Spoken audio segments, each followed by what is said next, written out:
meeting is now called to order. Would everyone please rise for the Pledge of Allegiance? I pledge allegiance to the flag of the United States of America, and to the republic for which it stands, one nation, under God, indivisible, with liberty and justice for all. Thank you. All right, we will take roll call. Board members, would you please state your name for the record? Eric Kravitz. Byron Longworth. Stan Cope. Stephanie Young. Tony Anderson. Before we get further as well, I would ask if you have a cell phone or anything, if you could, please go ahead and put that on silent. If you do need to take a call, I just ask that you please step out in the hallway as soon as you practically can. I thank you very much for all of that. All right. Have all the board members received the minutes from the February 23rd and March 23rd meetings? Correct. Are there any corrections or additions to these minutes? All right. Can I have a motion to approve the minutes? Motion to approve the minutes, to approve the February, March minutes. Okay. Is a second? Second. All in favor say aye. Aye. Any opposed? Motion passes accepting the meeting minutes for the February 23rd and March 23rd, 2023 board meetings. All right, at this time, I will briefly explain the Board of Adjustment procedures for tonight's meeting. Please listen, and if anyone wishing to speak on any of these matters discussed tonight has questions, please ask after I finish explaining the procedures. Each variance request will be heard separately, and the board may approve with conditions, or deny the requested variance tonight. Alternatively, the board may continue a case to a specified date upon the request of the owner or applicant. A staff report detailing the variance request and community staff recommendation will be presented to the board by Community Development Director Mike Sherman. The board may then ask questions of staff. The applicant will present their application and answer any questions from the board. Next, the board will hear from other persons wishing to speak on the application. Comments should be limited to relevant factors. The applicant will be allowed to respond to comments from the public. The board will then close the public hearing for discussion on the petition. Upon no further discussion by the board, the chair will ask for a motion. The motion must state the reasons for granting or denying the variance. Staff will provide written correspondence to the applicant and owners after this meeting regarding the approval or denial of the application. If approved, the owner may submit the appropriate building permit applications, or the city may proceed with reviewing building permit applications that may already have been filed as a result of the board approval of the variance. However, please note that any action by this board is not final for 30 days, and if the applicant moves forward prior to the expiration of 30 days, they do so at their own risk. Does anyone have any questions about the variance process at this time? All right.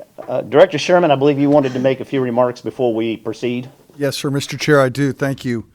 I know the board has been very well schooled by our attorneys, but I wanted to remind the board of a few things tonight before we get into the public hearings.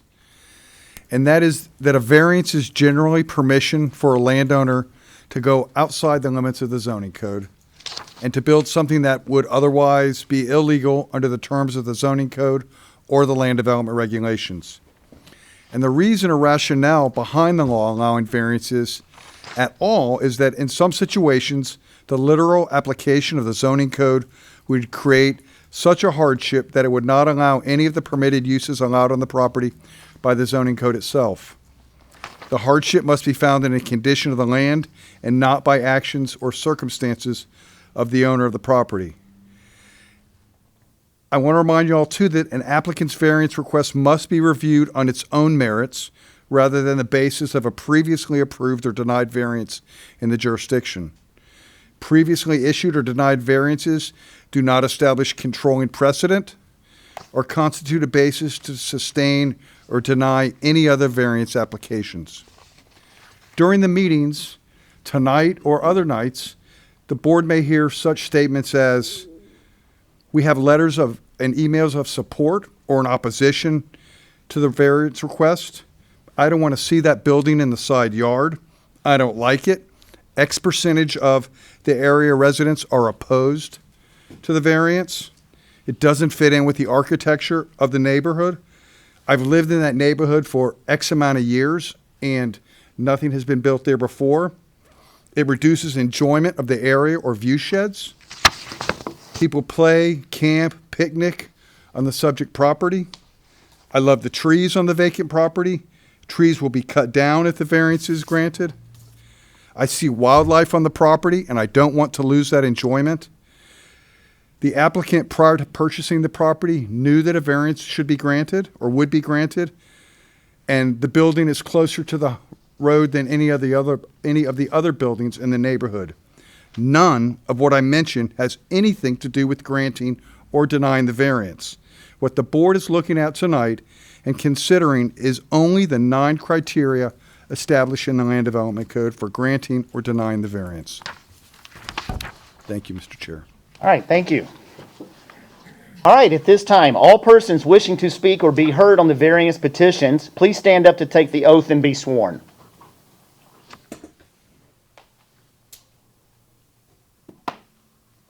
Raise your right hand, please. Do you swear or affirm that the testimony or evidence you're about to give or present is the truth, the whole truth, and nothing but the truth?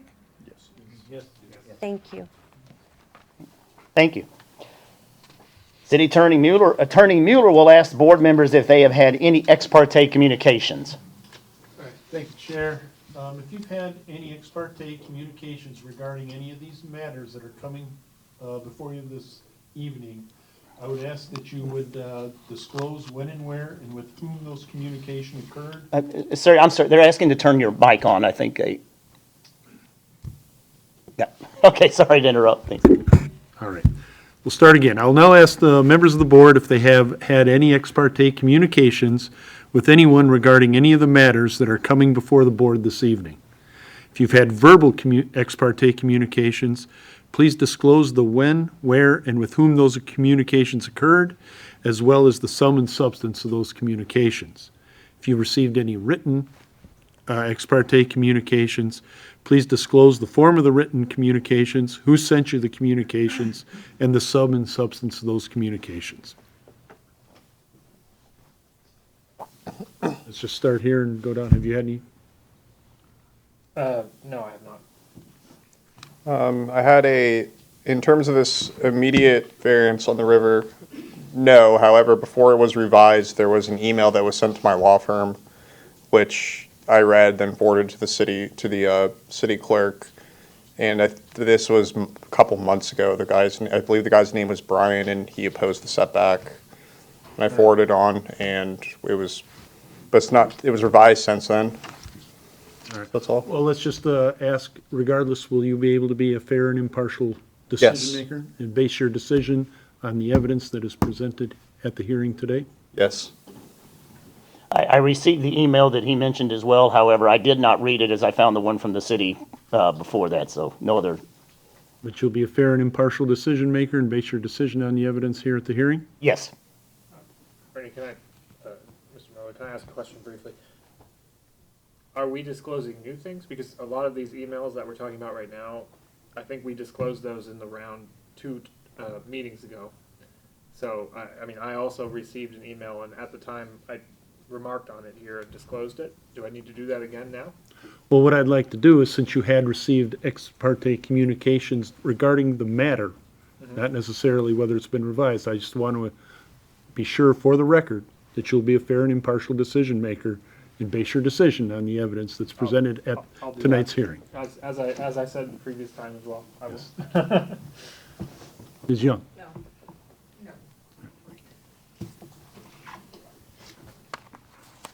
All right. The Temple Terrace Board of Adjustment will now open the public hearing on variance BA 22-13 for 1115 West River Drive as submitted by Elizabeth Hermann, property owner and applicant. We'll start with the staff presentation. Community Development Director Sherman, please make the staff's presentation regarding variance request BA 22-13. Okay. Brian, can you put up the PowerPoint, please? Oh, there it is. Thank you. Okay. So tonight for the board's consideration is Variance Application BA 22-13.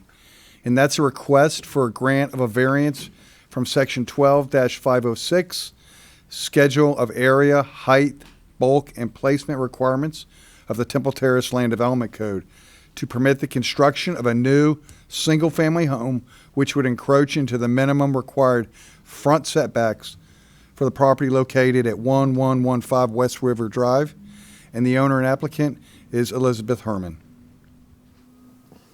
So, a little background information and general area map. Again, the location is at 115 West River Drive. That's east of West River Drive on the shoreline of the Hillsborough River. The current zoning is R10, single-family residential. The future land use map category is residential 4. The property is approximately 1/4 acre. The ordinance requirement of the Land Development Code requires that a minimum front setback of 35 feet as measured from the front property line to the building line. And the request tonight by the applicant is that the board consider their application for a grant of a variance from Section 12-506, Schedule of Height, Area, Bulk, and Placement Requirements that's contained in the Land Development Code. The applicant tonight is seeking a variance to encroach 15 feet into the minimum required 35-foot front setback for the construction of a 1,750 square foot, 2-story single-family home, which contains 1,000 foot of living area and about 750 square feet of garage. This is elevation of the home to propose to be built. And our recommendation, when we looked at the information submitted by the applicant and we looked at the code, we find that the request constitutes a hardship based on the criteria established in Section 12-72C3 of the City of Temple Terrace Land Development Code, and recommends that the Board of Adjustment grant the variance request contained in Variance Application BA 22-13 to encroach 15 feet into the minimum required 35-foot front setback for the proposed 1,750 square foot, 2-story single-family structure at 111 West River Drive, which contains 1,000 square feet of living area and a 750 square foot garage. These are the criteria that the board considers when either granting or denying a variance. And I'm going to read these for the record because it's important that all this is read into the record. That there are extraordinary or exceptional conditions pertaining to the particular piece of property because of its size, shape, or topography. In this instance, the subject property complies with the lot area and dimensional requirements of the R10 zoning district and is consistent with the other lots in the surrounding area. But there are topographical issues presenting the placement of a home within the ordinance requirements, such as the shape of the parcel, the location of the required wetland setback in relation to the required front yard setback, and the location of significant oak trees which would push the house forward. 2, the applications of the provisions of the Land Development Code to the particular property creates an unnecessary hardship. The application of the required setback creates a situation where a very small developable area or building envelope on the property for a single-family home of any size. 3, there are peculiar conditions that apply to this particular piece of property. The shape of the property and the application of the required setbacks create a unique situation in that the building envelope remaining is significantly reduced in size. 4, granting relief would not cause substantial detriment to the public good or impair the purposes and intent of the Land Development Code. The proposed use is consistent with the uses on adjacent properties are all residential and a permitted use within the R10 zoning district.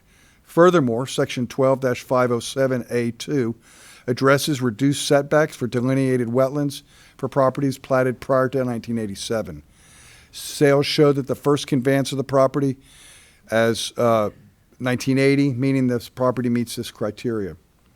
Variances shall not be granted for use of land or building which is not otherwise permitted by the Land Development Code. The proposed use of the property is single family. That's a principal use allowed, principal and permitted use allowed in the Land Development Code. It will be engineered to meet the minimum lowest floor flood elevations within the FEMA AE zone elevation requirements. 6, if a variance is granted, it shall be the minimum variance which makes possible the reasonable use of the land, building, or property. The applicant's proposal complies with all other the zoning regulations in terms of side yard setbacks, driveways, lot cover, impervious surface, and structure height. The proposed structure's footprint exceeds the minimum structure footprint by approximately 300 square feet of area. The staff's interpretation of the ordinance is that this was to prevent the underbuilding of properties in the code and not to limit reasonable use of the, to develop severely challenged lots. 7, special conditions and circumstances do not result from the actions of the applicant. There are special circumstances and conditions that don't result from the actions of the applicant. The shape and size and the application of the required setbacks creates a condition and circumstances that are not a result of the applicant. Number 8, granting of the variance will not confer on the applicant any special privilege that's denied by this chapter to other land, structures, or building in the same zoning district or the neighborhood.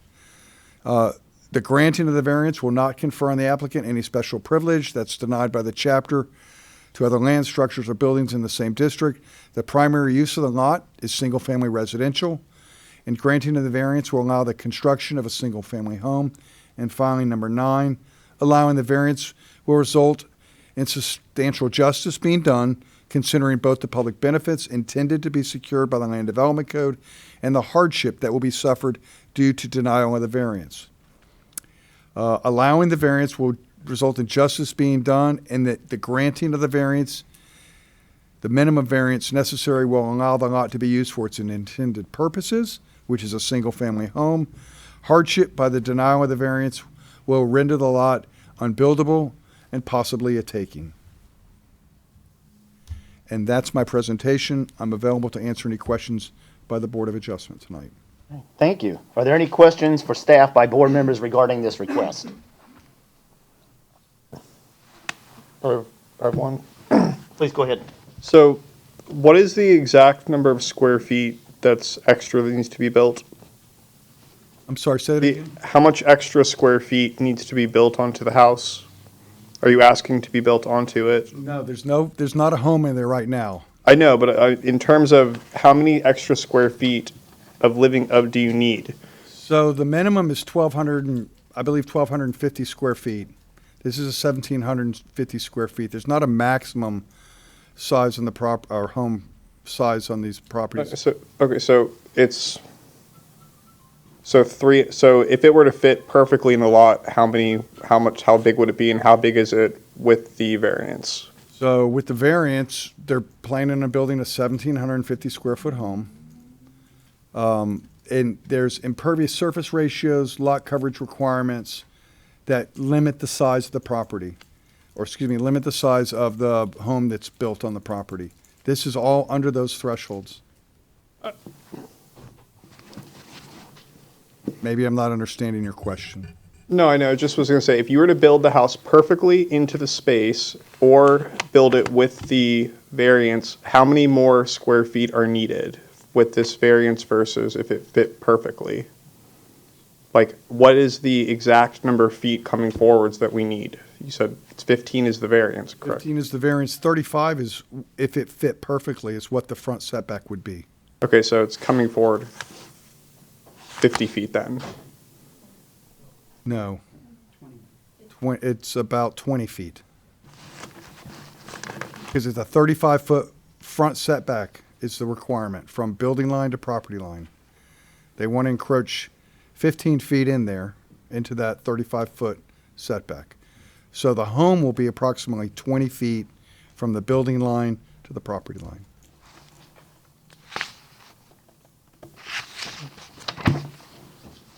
All right. Are there any additional questions from the board for staff?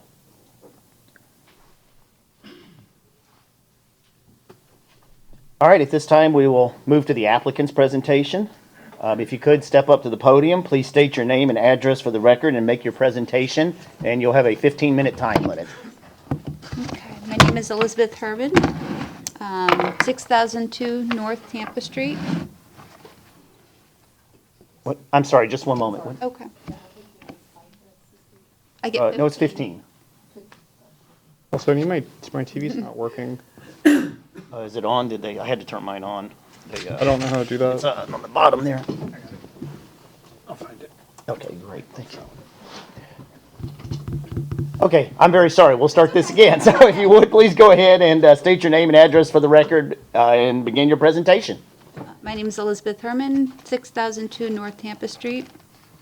Ready? Okay. Hi, before we get started, I'd like to remind everyone that these meetings follow sunshine law, so meaning board meetings are open to the public at all times, and anyone is welcome to attend and participate in the meeting, regardless of where they live. The meetings are also broadcasted live on YouTube and Facebook. For those of you who don't know me from the last meeting, my name is Elizabeth. I am an associate professor at USF and work right around the corner. This means that I have tenure and plan on sticking with this employer until my retirement age of 67. For the past decade, when I've been saving up for this piece of land in Temple Terrace, because I really want to make this my future forever home. I want to make this very clear. This is not a starter home. This is not a short-term investment for passive income. This is my home. I very much intend to live here. Strategically, I will be close to my workplace, and when I'm not at work, I love jogging, kayaking, and bike riding. The neighborhood accommodates all of these outdoor hobbies. I also have plans to start a family here. For these reasons, both personal and professional, I have found 1115 West River Drive to be an ideal place that I plan to call home. This past month, I've been revising the site plan, or past 2 months, to reasonably accommodate an extremely modest sized and practically shaped home with a 20-foot front setback. This is a 25% decrease from my previous request. So if you want to see the new site plan, I think it's in your packets as well, or staff report as well. I angled the home to be parallel with the rear setback. This orientation is the most efficient use of available space. Due to the efficiency in the placement of the home, not an inch of space is wasted in the building pad. I removed the wraparound front porch. The overall footprint of the home has been reduced by 1,100 square feet. There are no overhanging structures outside of the building pad. The area in the rear functions as both a deck and a handicap accessibility ramp to meet my family's needs. I also reconfigured the garage and stairs to make better use of the space available in the corners of the building pad. The garage is reduced in size as well as the driveway, which has allowed me to save 9 additional trees. With this reconfiguration, I will only need to remove 3 laurel oaks. The foundation and style of the home has changed to assimilate the neighborhood aesthetic. In the elevation 3D rendering,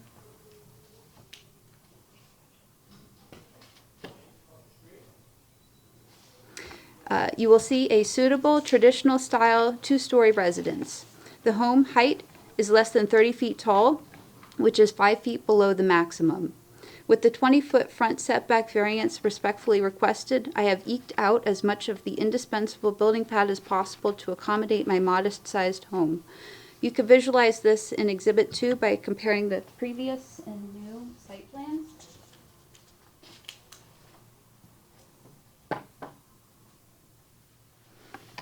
So please take note of these changes made.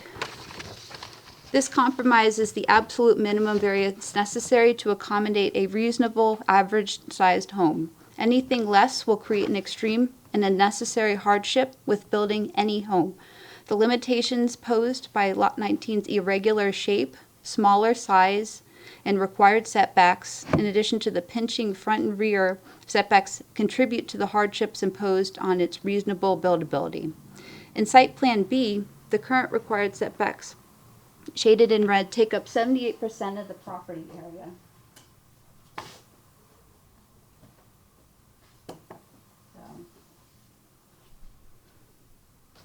I am deprived use of more than 3/4 of my property.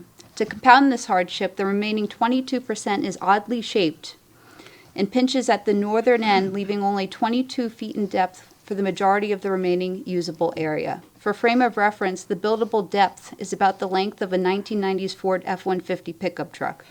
Contemporary pickup trucks are longer than the usable property depth. These conditions are special circumstances particular to this lot, not the owner. The R10 lots in Temple Terrace are not all sized and shaped equally. Furthermore, the integration of the EPC wetland line in 1987 came after the time when this lot was platted in 1980.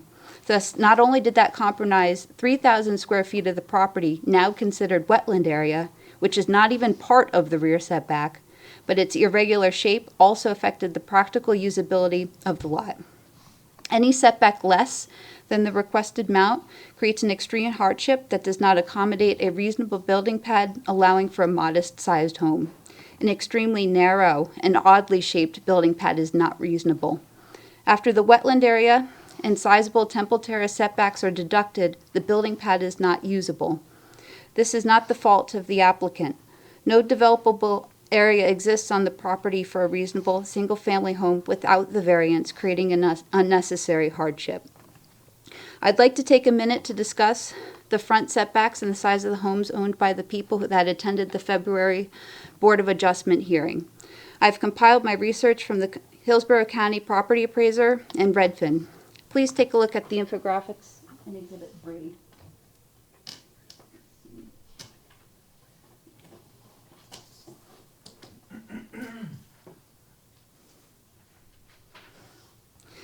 While I realize that granting a variance is not based upon a comparison to other homes in the neighborhood, this was a point of conversation brought up by multiple people in the previous meeting, and I think it is important to address the situation.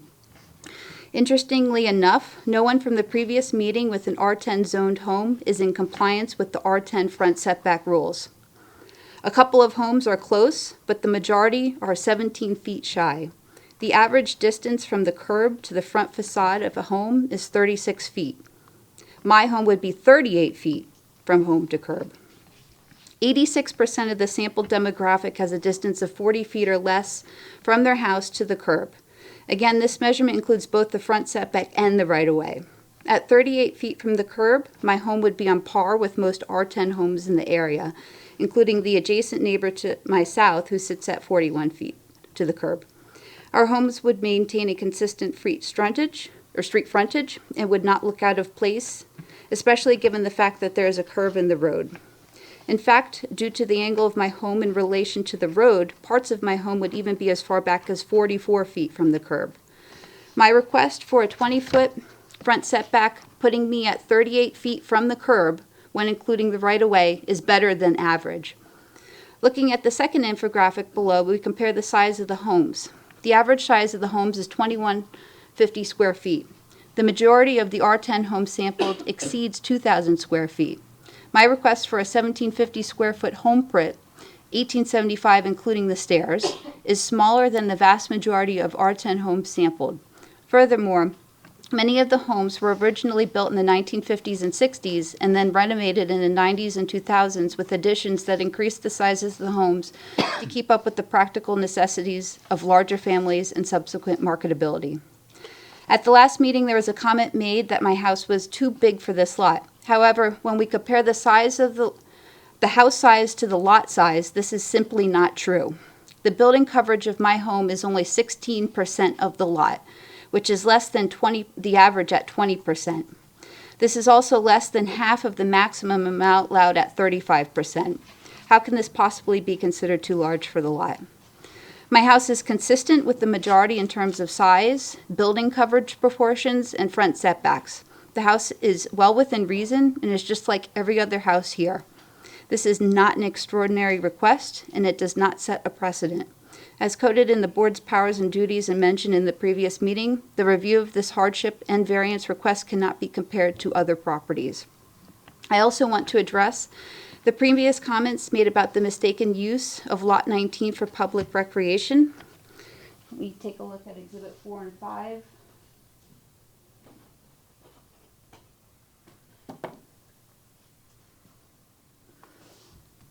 The West River Park Preserve to the west of my lot has a half-a-mile stretch where people and pets can recreate. The park terminates with the residents at 1111. My lot has never been a park. The half-mile stretch of West River Park Preserve is ample space for neighborhood residents to enjoy the open space and have river access. As you can see in Exhibit 5, the size of my property pales in comparison to the half-mile stretch of Park Preserve. Grievances about not having access to use private property for public use are egregious, and the claims regarding the right to a view are erroneous and senseless. I want to reiterate that I very much intend to build a home here that I live in for the next 30 years. I bought the property with the intent to personally live here and to be a part of this community. I will live here granted I am able to build my reasonable home given the requested front setback. The average-sized home presented fits in with the rest of the neighborhood, does not alter the aesthetic or habitats of the natural environment, and would undoubtedly elevate the property value of neighboring homes. According to Temple Terrace Code, where a setback restriction results in a practical hardship, depriving the property owner the reasonable use of the land, a variance may be obtained from the Board of Adjustment to prevent confiscation of the property. Without the variance, the front setback creates an extreme hardship, and my building pad is oppressively limited. With your support, this variance will allow me to build a charming, average-sized home that is in accordance with Temple Terrace Code, as well as a home that blends in with the rest of the neighborhood. The home that I've presented will increase everyone's property value. Thus, not only does this benefit myself, but it also benefits my neighbors. What I've presented is a modest request that will elevate this neighborhood. In consideration of meeting all building code criteria, addressing all zoning requirements with reasonable care and due diligence, along with faithfully addressing all other anticipated concerns with building a home on this particular lot, this variance request is thoughtfully and reasonably requesting a modest-sized home to be successfully constructed. If approved, proposed construction would be respectful of the environmentally sensitive areas and trees and still accommodate an ample front yard. The proposed home does not affect the neighbors and would be consistent with the scenic and beautiful Temple Terrace neighborhood and urban plan. I want to respectfully thank the board for taking the time to carefully review and consider this front setback variance application. And thank you for the neighborhood members for attending this meeting as well. Looking past this meeting, I sincerely look forward to being your friend and future neighbor. I'm an extremely hardworking and compassionate single woman. I'm excited to make 1115 West River Drive my home. Sometimes it only takes one act of kindness to change a situation. This hardship can be alleviated to the benefit of everyone. Never doubt that a small group of thoughtful, committed citizens can change the world. Indeed, it is the only thing that ever has. Margaret Mead. All right, thank you. Are there any questions from the board for the applicant?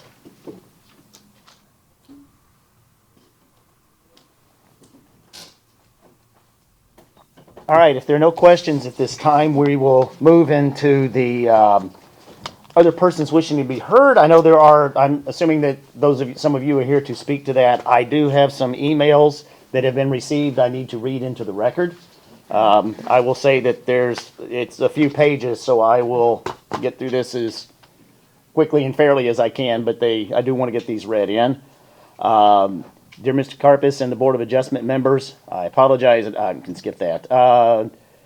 Let's see, number one, the lot is not buildable. According to the lot information provided with the letter notifying us of the variance request, with the FSB and the RSB intersect. This effectively provides a region with no negative buildable space and the region with extremely limited buildable space, essentially not enough space to build any feasible dwelling. To build any dwelling, the requested variances would need to be substantial. We would argue that substantial is not even a strong enough description for this specific variance request. Both setbacks would have to be well reduced by more than 50%. We're not just talking a couple of feet, but instead this is a really huge difference compared to existing setbacks. Building on this lot will impact the local habitat and environment. Additionally, to build this dwelling, Ms. Hermann would need to remove multiple native and protected trees. Our understanding is that actions have historically been and still are in opposition to the general philosophy and past actions of the city. I'm looking through. There's a couple that I'm probably going to, I don't need to read this verbatim. Is that correct, or do I need to? There's a couple of sections here that are probably not relevant to the board. Yeah, only read the relevant sections. Okay, thank you. Can I ask a quick question? Were these presented before she changed the plans or after the plans were changed? These have been received since the January meeting that was held. Okay. Right, we're not reading any that were read in the January. These are all have been received since then. Okay, thank you. Sure. All right, precedents. In 2023, the age of environmental enlightenment, the city of Temple Terrace should be going in the other direction of being more protective of our resources rather than setting dangerous precedents for no compelling reason. This land has not been built on for many reasons explained above. There is no compelling reason to make this precedent and essentially contradict the history and previous requests related to this lot. Other considering drainage easements, one item that is not addressed in the variance request are the drainage easements associated with the property. In 2004, there were drainage easements associated with these lots. In the relatively short period between receiving a variance request notification and my business travel, I was not able to fully research the current drainage easements. However, if this is not a relevant topic, then it should not be addressed in the request. In closing, we want to thank you for your time to consider our opposing arguments when deliberating on this request. We appreciate and enjoy the look and feeling that exists in Temple Terrace and trust in our leaders to make responsible decisions to maintain for it. Sincerely, John D'Amico and Tamara Thomas. Hello, I am writing to voice my support for Elizabeth Hermann's application for a setback reduction at 1115 West River Drive. I have reviewed Elizabeth's request and it seems reasonably and properly filed. Furthermore, I find it commendable that Elizabeth is going about the process in the correct manner by requesting an adjustment rather than trying to circumvent the system, as I see many builders attempting in Tampa and surrounding areas. Her plan is to build a modest single-family structure, not a massive mansion or a high-traffic multi-volume residence, and as such will have minimal and reasonable impact on the surrounding neighborhood. I fail to understand significant and/or reasonable criticisms to this application, especially in the midst of a housing shortage like the one Tampa Bay is currently experiencing. Thank you, Michael Beard. I am writing in support of Elizabeth Hermann's request for a setback variance at 1115 West River Drive, not 19. The existing restrictions are unreasonable and do not allow for development of the property that is consistent with R10 single-family residences in Temple Terrace. Elizabeth's proposal for the home is clearly consistent with the property values and character of the neighborhood. If the variance is not granted, the alternatives for development are impractical. Furthermore, the complaints about the loss of use of the private property as an extension of the public park are absurd and clearly ridiculous. Conversation regarding the use of this type of zoning and planning restriction to prevent development on private property is not appropriate. The variance will allow for reasonable development of a typical single-family residence in Temple Terrace. Amy Edwards. This letter is written in support of Elizabeth Hermann with regards to BA 2213 for the front setback and the variance for 1115 West River Drive. I met Elizabeth through sailing at Davis Island Yacht Club. Her and her partner Chris are passionate sailors. It goes on to describe your background, which I think you probably do know, so I'll skip here a little bit. I know she was looking for a place to settle down and call home, and I think there is no doubt in my mind that Elizabeth would make for a great neighbor, as she's hardworking, deeply compassionate, who cares deeply about everything she puts her mind to. I understand there's concerns about her proposal as setting a precedent. However, after reviewing the other homes in the area, it's on par for the majority and not setting a precedent. Her request for a 20-foot front setback is reasonable given the house will be 38 feet from the road. Her adjacent neighbor sits 41 feet from the road, and many other homes in Temple Terrace are 35 to 40 feet. The home she intends to build will elevate not only her property, but the neighbor's property value. Without a variance, there is not ample room to build a reasonable home. The front and rear setbacks pinch due to the shifting angle of the wetland line and the curve in the road and create an unnecessary hardship to the property owner. This is not practical or a reasonable building pad. The variance is the minimum necessary to allow her to build an average home. A revised plan takes into account the concerns addressed previously. Her home will not impede upon the aesthetic or alignment of the streetscape, nor harm the environmentally sensitive wetland area or trees. This practical hardship is clearly defined. She cannot build a reasonable home without the variance. Thank you for your time and consideration. Kelly Asable. Apologize, Kelly, if I pronounced the last name wrong. All right. My name is Heather Jones, and I was raised in Temple Terrace. I'm writing today in support of Elizabeth Hermann's proposal for a reduction in the front setback on the land she recently purchased. Elizabeth is my colleague from USF. She is also a considerate, responsible colleague. I'm convinced she will be a responsible neighbor. The above is evident in many adjustments she has been made to her plan in order to accommodate the concerns of her new neighbors. These changes required a considerable amount of work and time and include a redesign of the site plan. I can attest that Elizabeth is respectful of her surroundings and she intends to build a home consistent with the scenic elements of Temple Terrace. Heather Jones. And let's see, my name is Clay Morris. I reside at 1314 River Hills. I've lived in Temple Terrace my entire life, and I'm an active promoter of Temple Terrace as the best place to live in the greater Tampa Bay.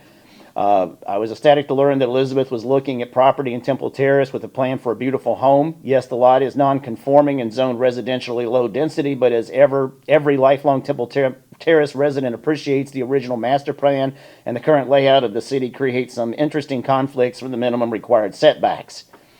As Elizabeth has or will demonstrate, variances are not intended to be fatal for development and are quite frequently issued. Often residents may not even realize they have benefited from a prior owner's petition to this body and ironically subject to the new residents receiving equal opportunity. While the variance process exists to provide case-by-case review, bad faith comments from grandfathered residents have little to no bearing proportional to staff's recommendation. Approving this request will contribute to our comprehensive strategic plan's housing goal number 1 of 7,435 new dwelling units by 2040 and low-hanging fruit towards policy 1.2.7 regarding infill. I am hopeful this board will approve this request and welcome a new resident with open arms. I am also hopeful that my fellow residents and neighbors will do likewise. Respectfully, Clay Morris.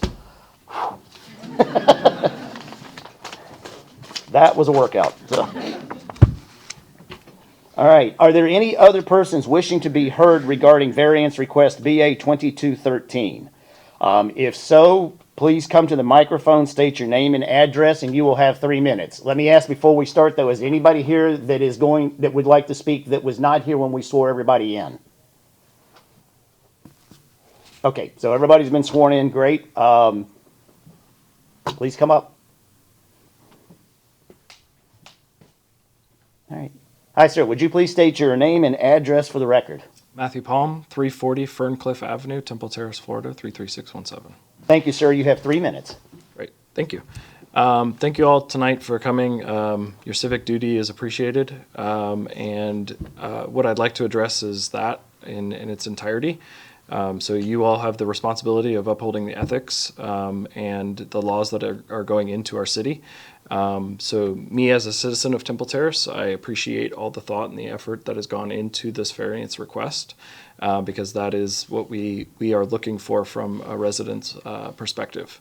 So with that, I appreciate the detail of the report that was done and read off. It addresses all of the concerns that should be addressed when looking at the variance, and I believe that is that ethical part that I would be looking for as a citizen. So as far as that goes, I would say I encourage you to grant this request because of that. I believe that it is something that is conducive to what's happening in this community. Recently, I was part of the addition of a sidewalk on my street, which has been greatly appreciated, which came from this forum. Came from citizens coming in and giving their voice to the community. So after reviewing the application and the site plans, I think that the site owner has done a fantastic job of looking at those requirements that are existing and conforming to those requirements. That is her job as a citizen now because she owns that property.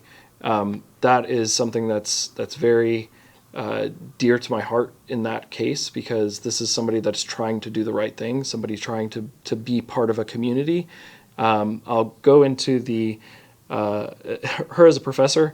I have in my 1 block area 4 other professors that are at USF that started 25 years ago and are still living in that area and still part of that community. It's a very large part of our community in its proximity. People want to live there, and I think that her addressing all of those requirements and trying to confide to everybody that is her neighbor the way that she has. The other way you can look at it is she could be asking for a going up request and building a 3-story home and blocking the view of everything, right? So she's doing what she's supposed to be doing here as a citizen, and really what that speaks to is her character. And I would love to see somebody in my community that has that kind of character and upholds that kind of character. So again, when we look at the job that's supposed to be done here, I believe you all have done your job appropriately, and I think she has done her job as well. Thank you. All right, thank you, sir. Is there anyone else that would like to be heard this evening on this matter? Yes, sir, please come forward.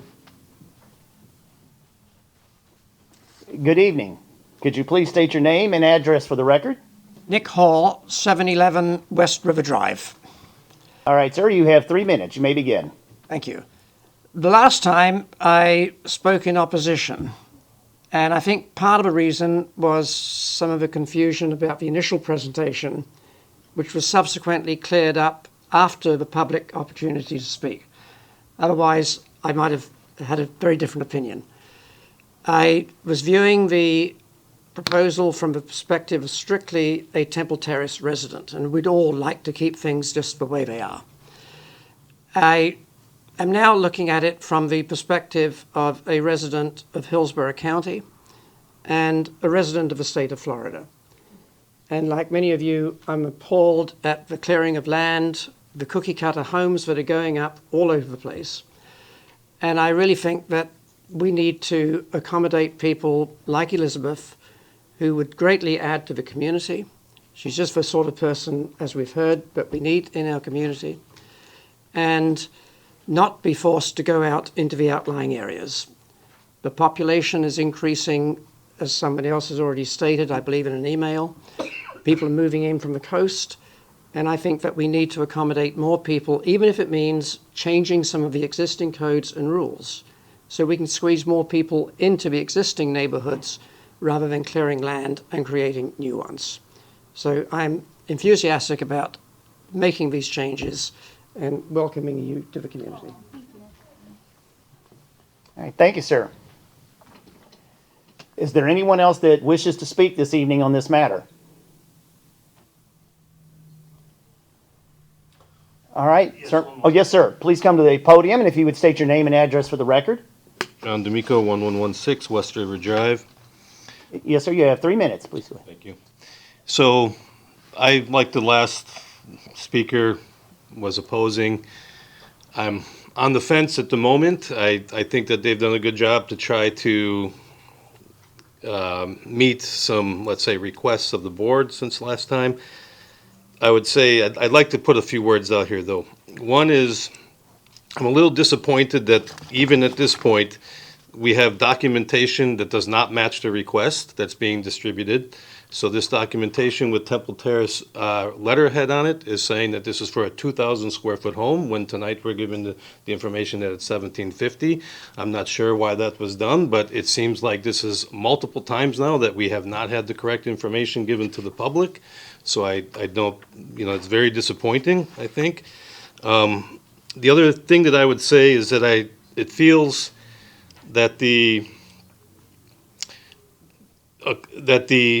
it's focused on a reasonable use of the property, a reasonable house on the property. So we hear this term reasonable, which is subjective in my mind.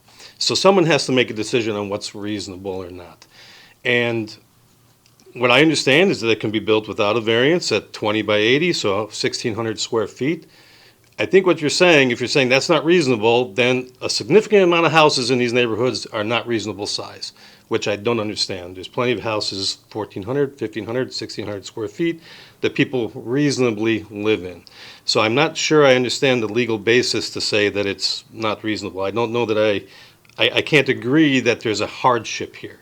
I don't see how the city sees that there's a hardship. I don't see how they can say there is when you can build a house that's the same size as many of the houses in the neighborhood on that land. So I think the last argument that I also see from a legal side is that there seems to be some entitlement to be able to do something more than what the current rules allow for. But that's taking into consideration somebody's entitlement at the expense of somebody else's. So when I purchased my house directly across the street, or I can just give you an example. When I purchase my house, I should have a reasonable expectation that the city will protect my interests and that someone will not build a house right next to mine. So there's a 20-foot gap that needs to be there or whatever it is, that they can't go at 4 feet or 10 feet and be right next to my house. By extension, you can say that for across the street. When I moved into my house, I have a reasonable expectation that the city will protect my interest as well. I should be entitled to what my rights are as much as she should be entitled, or they should be entitled to theirs. And I don't see that as necessarily happening. So those are my arguments. I'm not necessarily against this. I think they'll build a good house. I think they'll be good neighbors. I think that'll all be fine. But I feel like some of these parts of this process, and, you know, I don't necessarily agree with it, I guess. All right, thank you, sir. All right, is there anyone else that wishes to speak on this matter? Yes, sir. If you'll please come up to the podium and state your name and address for the record. Good evening.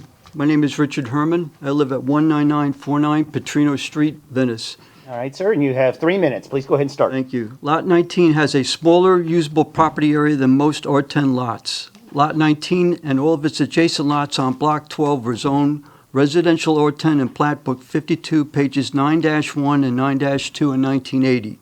Despite its close proximity to the half-mile stretch of West River Park Preserve, it was not designated for public park use. It has an upland area of only 7,980 square feet. Due to the Lot 19's small size, unique and irregular shape, and a designated environmental wetland area occupying nearly 3,000 square feet, in addition to the current 35-foot front, 20-foot rear setback requirements, nearly 80% of this lot is severely compromised. It is very challenging to lay out a proposed modest-sized home whose footprint would not encroach all setback criteria. To do so would render a non-functional, oddly shaped, and very unattractive home. If all City of Temple Terrace lots were equally subdivided, then applying the same setback rules uniformly to all lots would make sense. However, applying the same setback criteria to those smaller and uniquely shaped lots such as 19, while avoiding rear setback encroachment to the designated wetland area, is unfair and would create an unnecessary hardship to sensibly develop this particular lot. Applying the same setback rules to this lot would create an extraordinary and exceptional set of home building development conditions. Without approval of this variance application, the building pad on this lot would be severely constrained and would force an unreasonably small and impractical home that is 70% smaller than the average size home. This is a clear hardship that can be amended with the requested variance. This variance request has now been significantly reduced by 25%. The applicant has strived and has now made additional efforts in accommodating a smaller house footprint to work with the reduced front setback request. The proposed 15-foot encroachment would be in harmony with the neighboring homes and would not cause a detriment to the aesthetic value of West River Drive. This is the minimum variance necessary to build an average-sized home. Further concessions would render this lot unbuildable, which is contrary to the city's R10 zoning designation. I just want to thank you all on behalf of the applicant for this opportunity to the board, to city staff, and city administration for this opportunity. Thank you all. Thank you, sir. All right, do we have anyone else that would like to be heard on this issue tonight? All right, yes, sir. If you'll please come up and state your name and address for the record. Mirko Soko, 716 East River. All right, sir, and you have 3 minutes. You may begin. So I live in the neighborhood. I just happened to be walking by 3 months ago, and I got to actually speak at the last meeting. I do appreciate what the owner has tried to do with the reshaping of the application. I don't live in front of it. If I were to live in front of it, I would say I will question the variance. I do appreciate all the job that you all do. I am also a USF graduate, so go Bulls.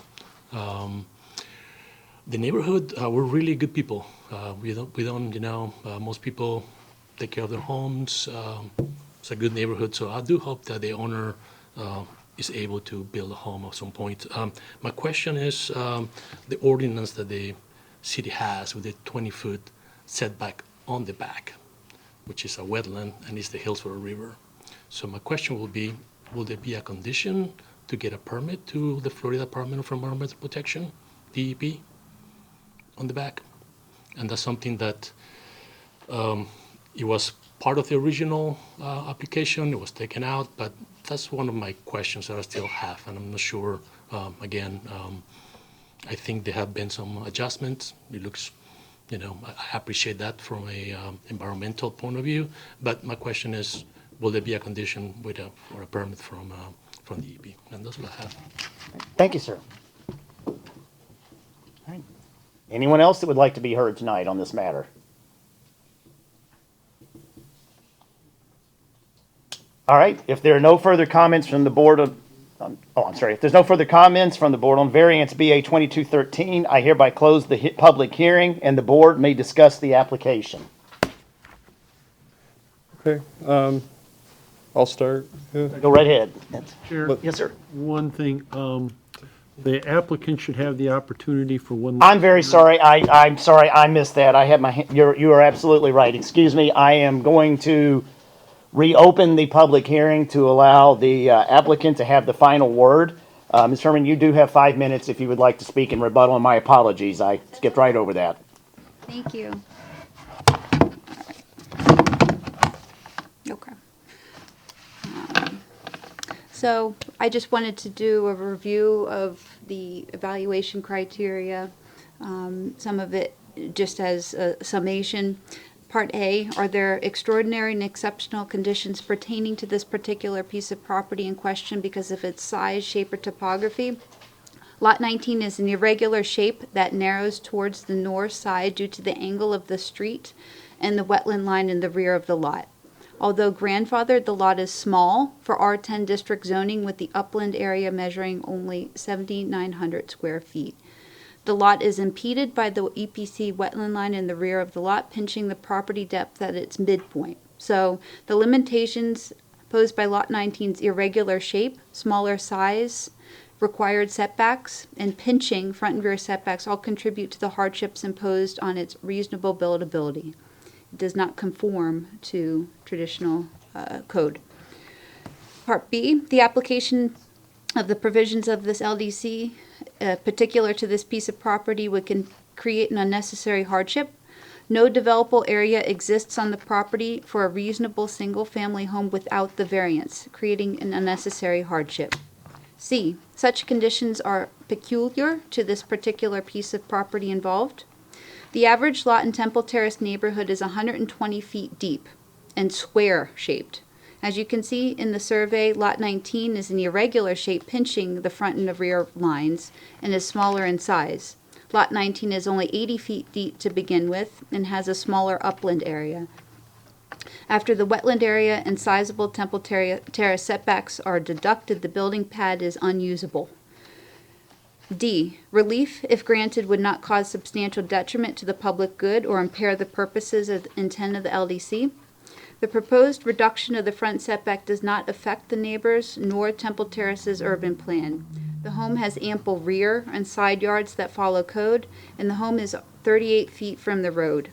The home is not close to the road and is consistent with the neighborhood in terms of distance to the curb, size of the home, coverage of the lot, style, and value. The variance would not cause a detriment to the public good or impair the intent of the LDC. E, no variance shall be granted for use of land or building a structure which is not otherwise permitted by the LDC. The home is in compliance with all building code criteria. F, any variance granted will be the minimum variance which makes possible the reasonable use of the land, building, or property.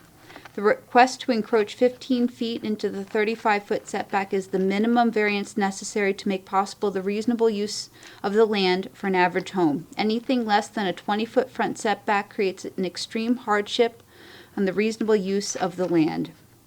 G, special conditions and circumstances do not result from the actions of the applicant.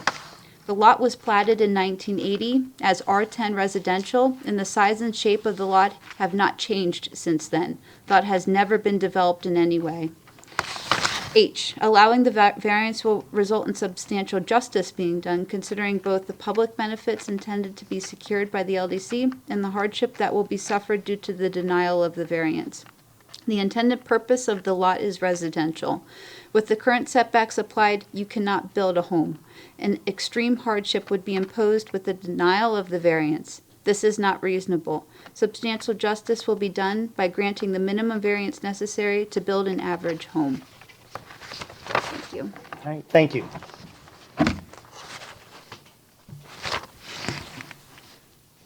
Okay, I do hereby close the public hearing, and now the board may discuss the application. I believe you were ready to go. Sorry about my mistake there. Oh, So no, please it's go okay. ahead. I mean, I'll just say I'm probably going to vote yes on this one only because at this point, the way that it's been, mostly because it's only, the thing I found most compelling was that it was she's only using 16% of the total lot, and for a quarter acre, 16% of the lot used really is pretty reasonable. She also turned it in such a way where it conforms with the back end of what the buildable area and the front part. It does seem that that's probably the amount of room she would need because of the house is so modestly sized, where it really isn't, because it is only 16% of the total size. There's not really a better way to get it on there. So, and also reducing the variance request by 25%. It made it pretty clear that last time it may not have been the minimum variance, and now it probably, if it isn't, we're very, very close to the point where I'm not sure I've heard anything that could make it clear that it really could be smaller, like through all the presentations of people. So at this point, I'm probably going to vote yes, and that's where I stand. Does anybody else from the board have any comments? I just have one comment just to address some of the points that were raised during the public commentary. I agree. When you move into an area, you look at the codes, and you try to find an area that has codes that will protect you and your interests. But you always get all of the codes, not just the codes that help you. And one of the codes that we have here at Temple Terrace is that the issuance of variances is possible for irregularly shaped lots. And so when you buy across from a regularly shaped lot, you should always consider that it's possible that someone will come and request a variance specifically for that property. So that's just my comment on that one issue. Thank you. Are there any other comments from the board? All right, having examined the materials presented, hearing statements from all whom wish to be heard, and after the board deliberations, the chair will entertain a motion.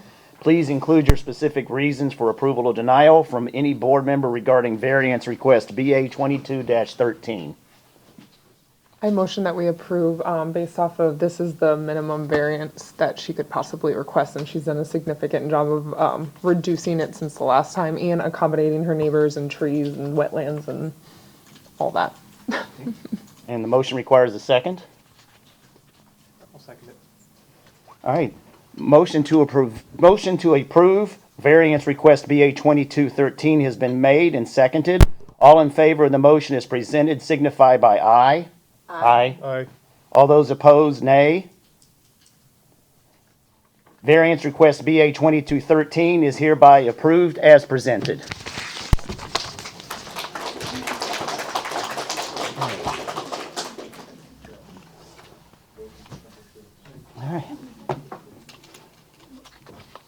All right, the Temple Terrace Board of Adjustment will now open the public hearing on the variance BA 23-01 for 7807 Terrace Oaks Court is submitted by James R. Clark and Carol D. Fleenor, property owner and applicant. The staff presentation, Community Development Director Sherman, please make staff's presentation regarding variance request BA 23-01.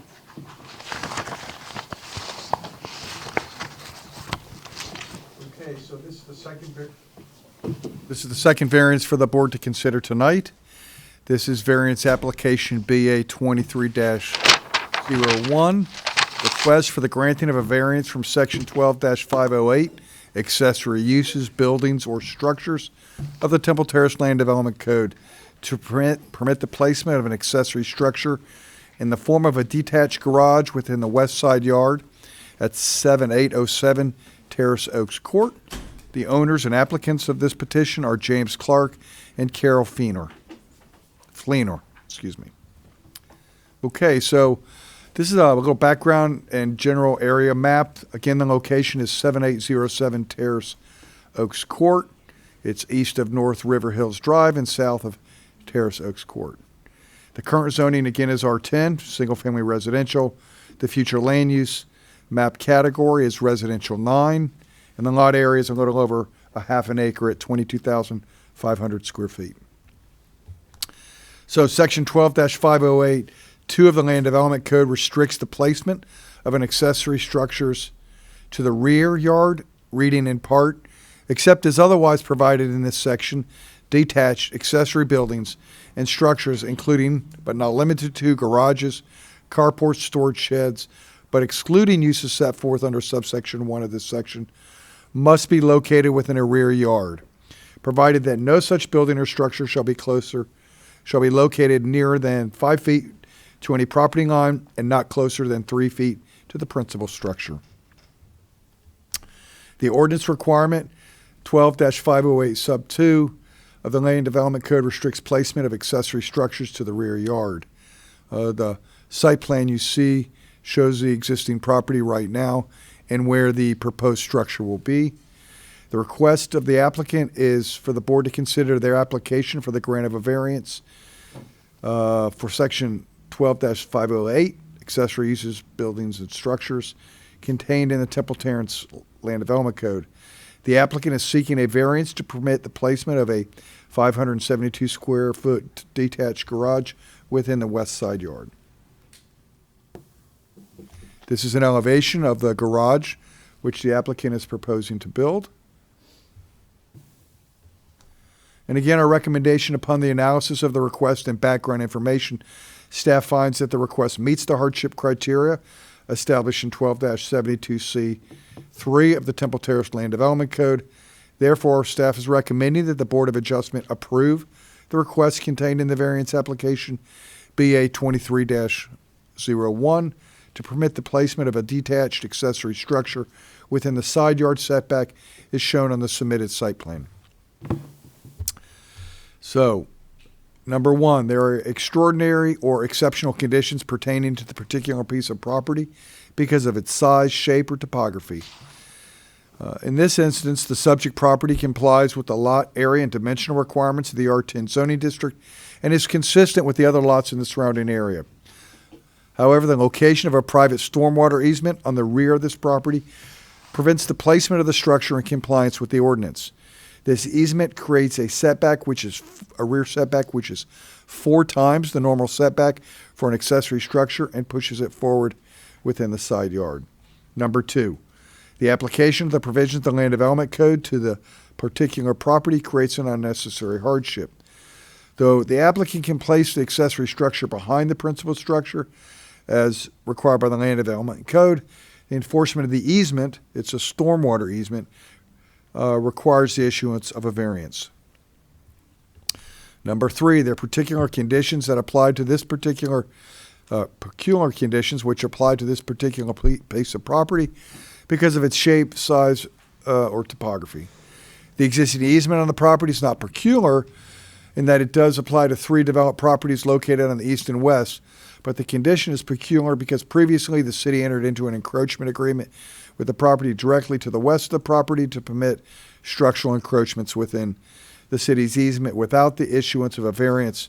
And a variance needs to be issued or denied for this property, not an encroachment agreement. Number 4, granting relief will not cause substantial detriment to the public good or impair the purposes and intent of the Land Development Code. The intent of the Land Development Code is to establish areas for development and maintenance of medium-density residential uses. The proposed accessory structure would not cause substantial detriment to the public good or impair the purpose of or the intent of the Land Development Code. Number 5, variances shall not be granted for the use of land or building or structure which is not otherwise permitted by the Land Development Code. This property is zoned R10, is currently used for single-family residence.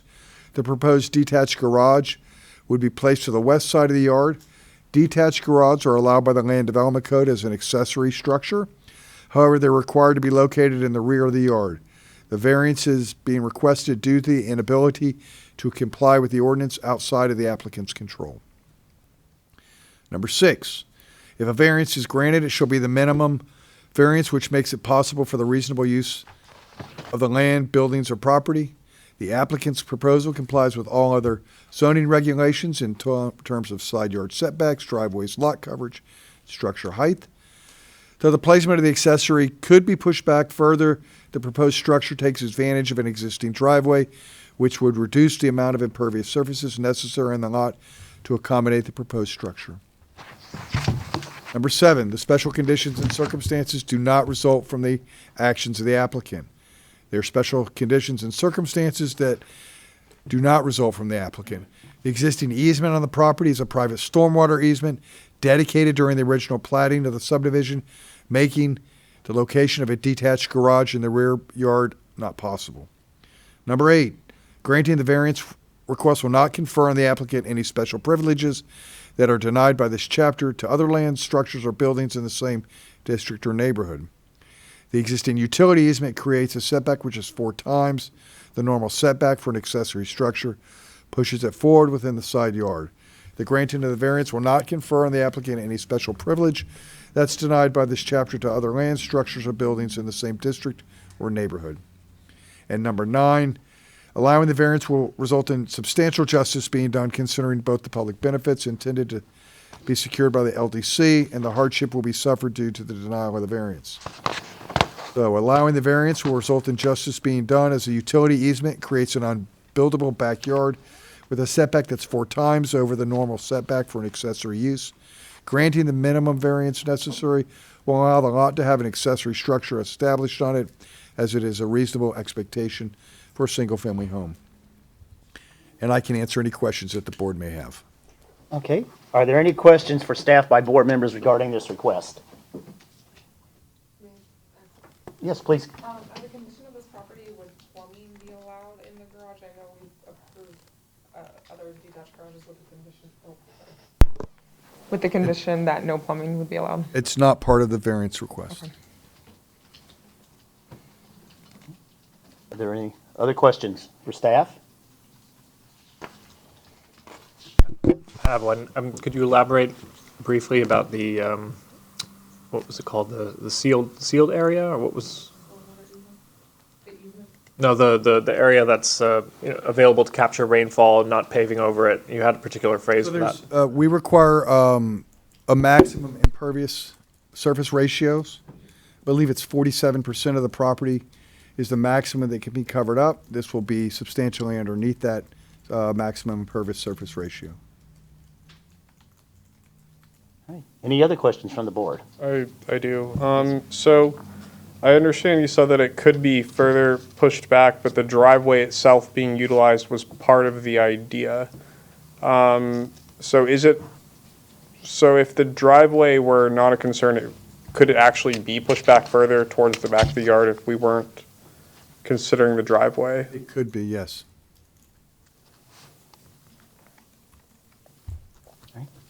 Any other questions? All right.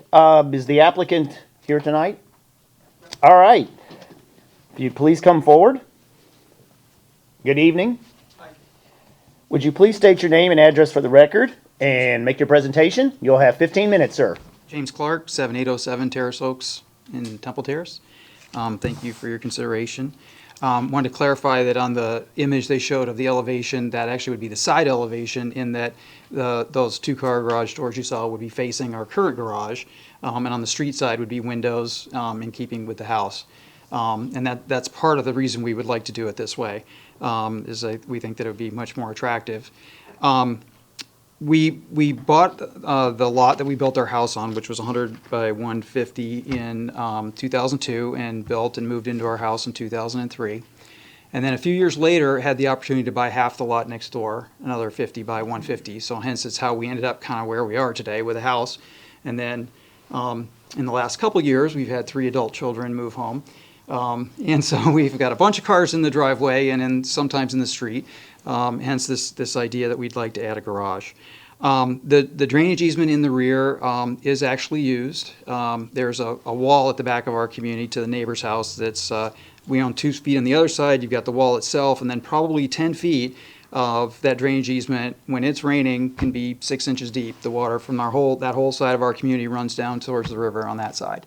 So to put it we could not fit, what the code says is that any detached structure has to be rear of the existing home. That would push us into that, not only the drainage easement, but literally into the drainage, making that impossible. To your question of could we put the garage somewhat rear of where we are, yes, we could. We planted at that time a maple and an live oak that have now become mature that would have to be removed. Additionally, if we did that, then those garages, the new garage would have to face the street, and you'd be looking at 3 garage doors from the street, which I think would be very unattractive. Really wouldn't ask our neighbors to do that. We would have to add a driveway that would need to be 100 feet long probably from the street to there. Doing it this way by kind of creating a courtyard, if you will, we can use the existing driveway and only add a 10-foot apron from the existing driveway to this garage. So that's sort of how we got to where we are. Let's see what else. I think Mr. Sherman covered all these issues well. We think that, in a large part, codes are about keeping things looking good, and that this is the most logical, though we are asking for a variance and understand that, we're asking for something. And so that codes don't always fit with what might be the most logical. But from an aesthetic point of view, this makes the most sense. We do have it's a 10-lot community. We have a small homeowners association. We have the approval of the homeowners association to do this. My neighbors are in support of it. So there's this open space. My neighbor to the west also owns the other 50 feet of that lot. So there's this open space there now. It won't be crowding anything. It will look logical like it was intended there from the beginning, if we're allowed to build this. I think, given Mr. Sherman's comments, that covers it pretty well. All right. Are there any questions from the board for the applicant? Mr. Kravitz? I just have one. Did I understand correctly that if one were to move the garage further back, that you would be impacting some trees that you've previously planted? Yes. Yeah. A mature maple and a mature live oak would have to be removed in order to place it there. Thank you for planting those trees. I have one question. Do any of the other houses in your neighborhood also have this garage off to the side like that, or would it be only yours? Not exactly, in that this is the only time that a lot was bought and split between 2 neighbors like we have. Mm-hmm. But my neighbor directly to the east has what you would probably call like a motor court. She has 2 2-car garages that face each other, that don't face the street. They face each other. She's got a U-shaped driveway. And that's what we're going to end up with. We won't have the U-shaped drive. We would just have a single drive coming in. But we'll have 2 garages facing each other, just like hers. Any other questions for the applicant? Do you have anything you wanted to add, sir? I don't think so. Okay. Do you have any advice? No, sir, we're fine. Well, you will have a chance to speak at the end, though. So if we're going to open it to public comment, and if you have other things, you'll have 5 minutes to add at the end as well. Thank you. Okay. Are there any other persons wishing to be heard regarding variance request BA 2301? If so, please come to the microphone. Is there anybody here that would like to speak? Okay.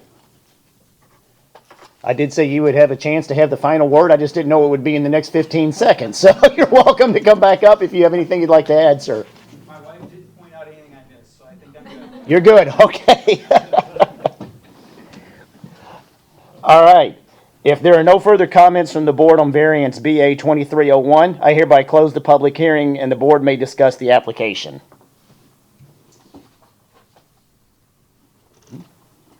That was refreshingly uncontroversial relative to the previous case.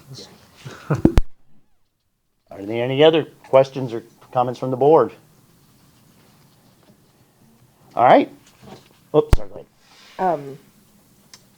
As in regards to the property that they purchased, it's now 1 lot. Is that correct? It's under one parcel number, folio number, All right. yes. All right. Any other comments from the board? Any Yeah. other discussion? I'm not sure if it's a big deal. The only thing that I find interesting is that the trees being there are part of the argument, but the trees were placed there by the resident. So I'm wondering if that counts if it's like a self-imposed hardship because they were the ones that actually planted the trees, but the trees are, I don't want to remove them at this point either, though. That's the only, probably my only concern is that the trees were actually placed there by the resident. It's a good point, Byron, but I think in this case, the trees have been there for so long. I don't know if there's a connection between the two. You know, you're right that he did that, but I don't know if he did that with the intent in order to make it impossible to place the garage where it would otherwise be. I think the trees are over 15 years old is what I think he mentioned, so. And the reason for the garage is more recent due to his children moving home in the last year or two. At least that's what I took away from that. Okay. Any other discussion from the board? All right, having examined the materials presented, hearing statements from all whom wish to be heard in the board deliberations, the chair will entertain a motion from any board member regarding variance BA 2301. I'll motion to approve it. Sorry. I'll make a motion to approve it. And could you please give your reasons? On account of the fact that the additional lot purchased and combined with the original lot and the stormwater easement behind the property create a hardship that would make it impossible to place the garage behind the property, behind the building otherwise. All right, thank you. The motion needs a second. I second. We have a second on the motion. Motion to approve a variance request BO 2301 has been made and seconded. All in favor of the motion as presented signify by aye. Aye. Aye. Any opposed, nay. Variance request BA 2301 is hereby approved as presented. Thank you, sir.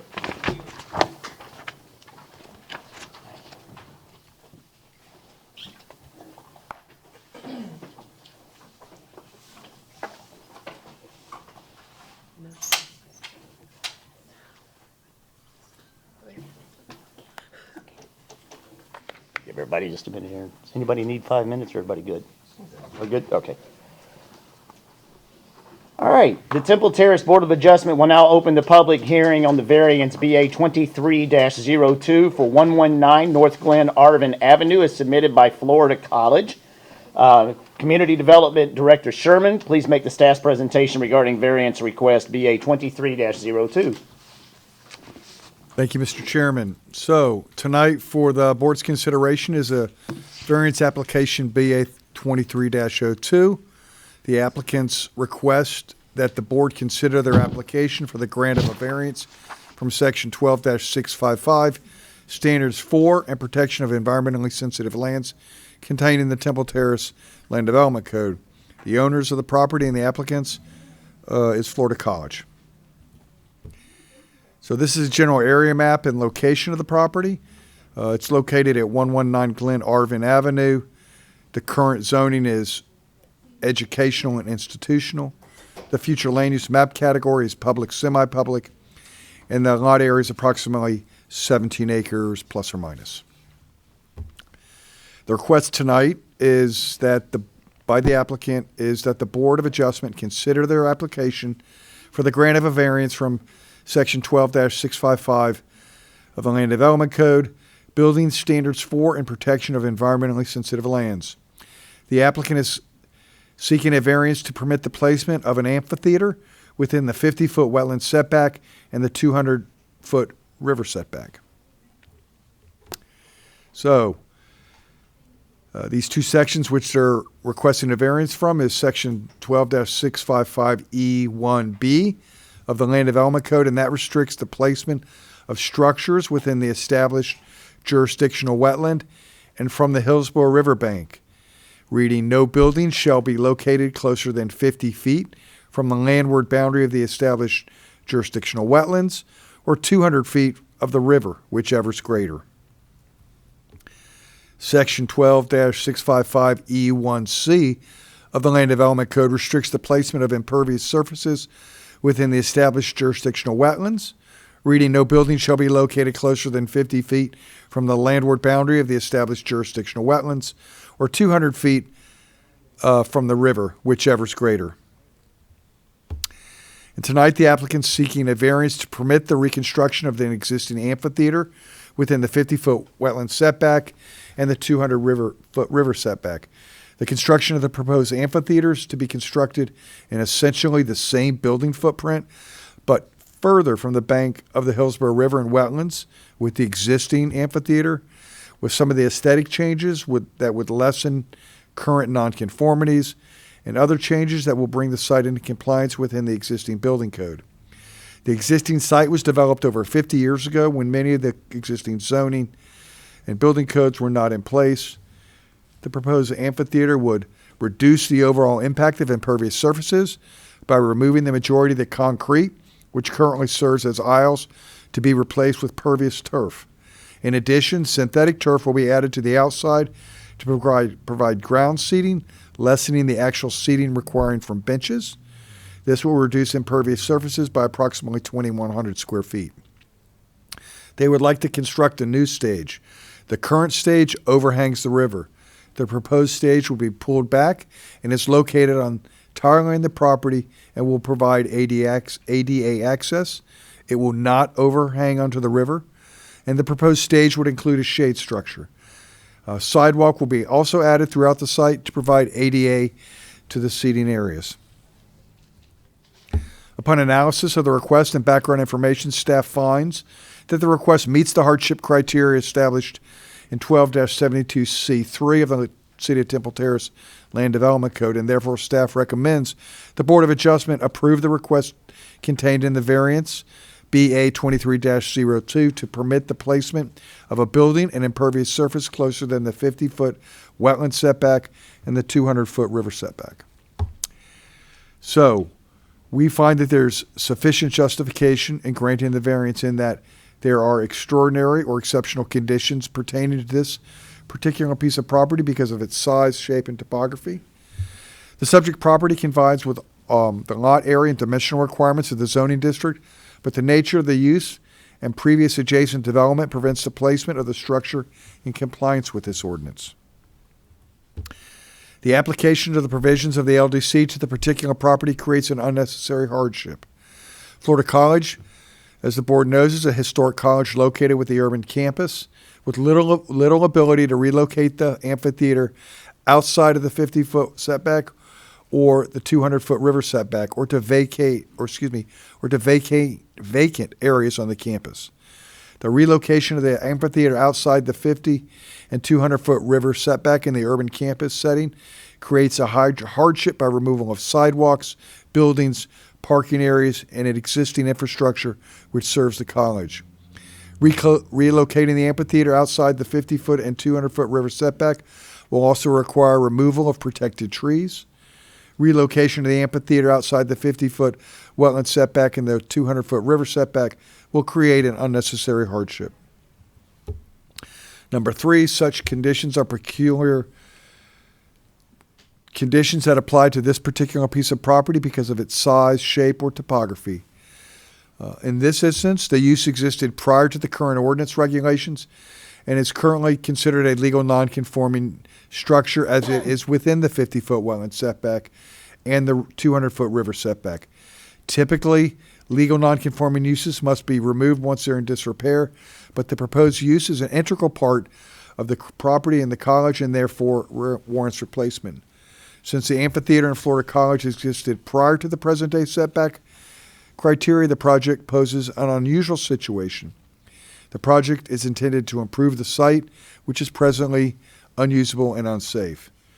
Number 4, if relief is granted, it would not cause substantial detriment to the public good or impair purposes of the Land Development Code, of the intent of the Land Development Code.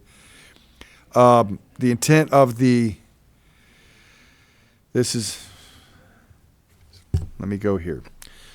The intent of the Educational Institutional District is to locate and designate areas within the city that are uniquely suited for the grouping and development of public and quasi-public educational and institutional uses to serve the residents of the city and surrounding areas, to designate such uses appropriate for development within said zoning district, and to set forth such development standards and provisions as proper and necessary to ensure the proper development and function of uses within said zoning district.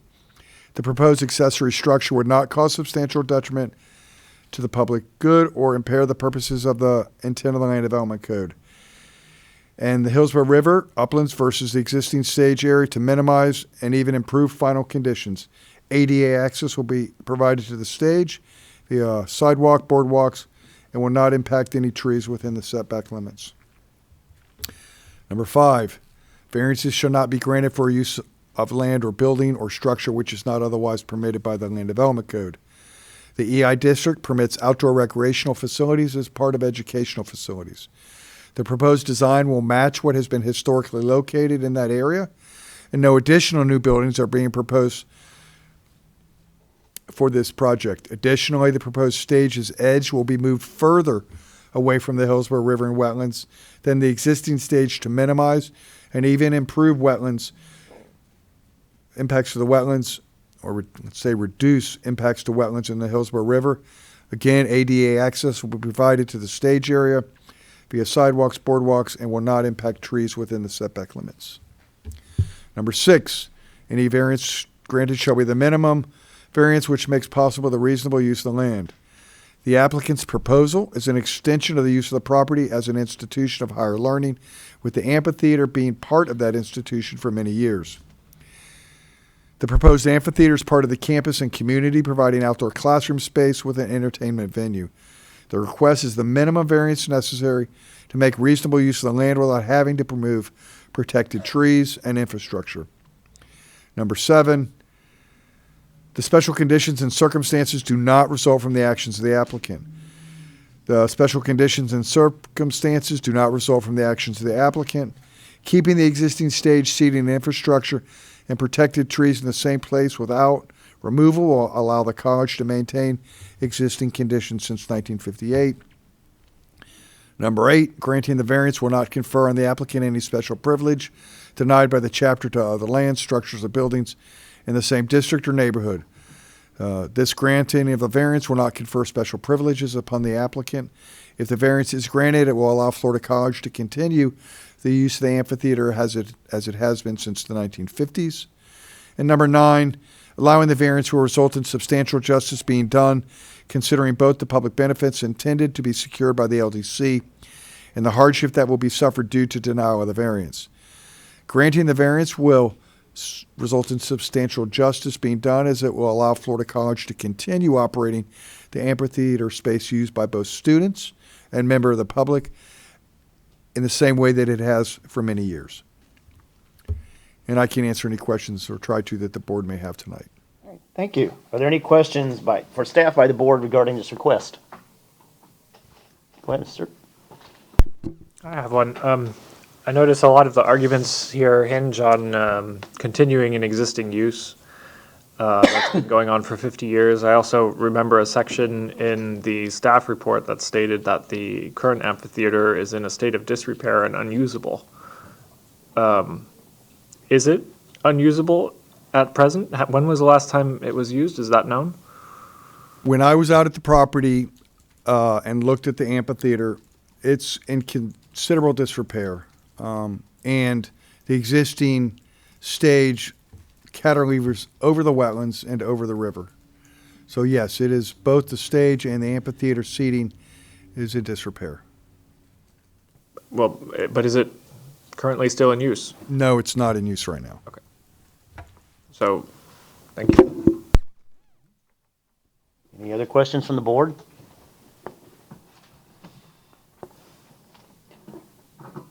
All right. I believe we have somebody here from Florida College. Yes, sir. If you'll come up and state your name and address for the record.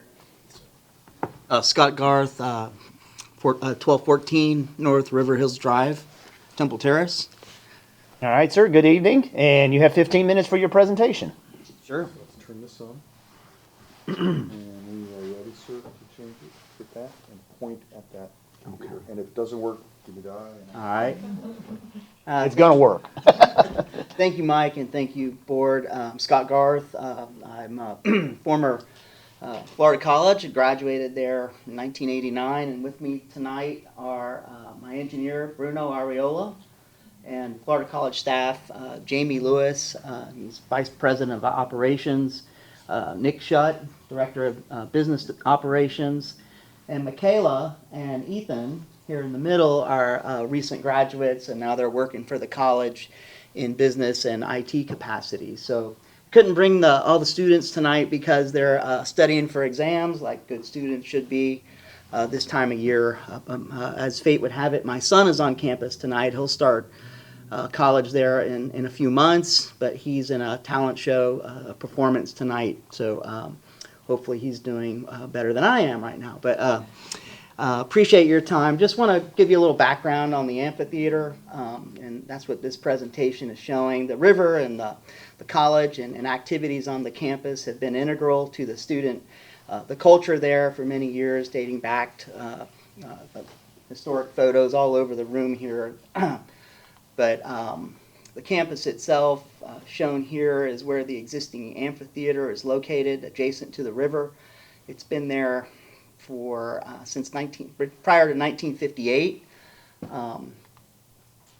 This is a photograph of the amphitheater in 1958, and some in the 70s there in the bottom right, and the upper right, I think, closer to home here in 1993. Even that's starting to get dated, but the campus has used that, and I've been using that amphitheater since I was 8 years old, going out to associated with the college, and we have various functions out there, and it's just a lot of good memories for me, and I know so many, and further along here we'll show you some of the disrepair that Eric, you asked about.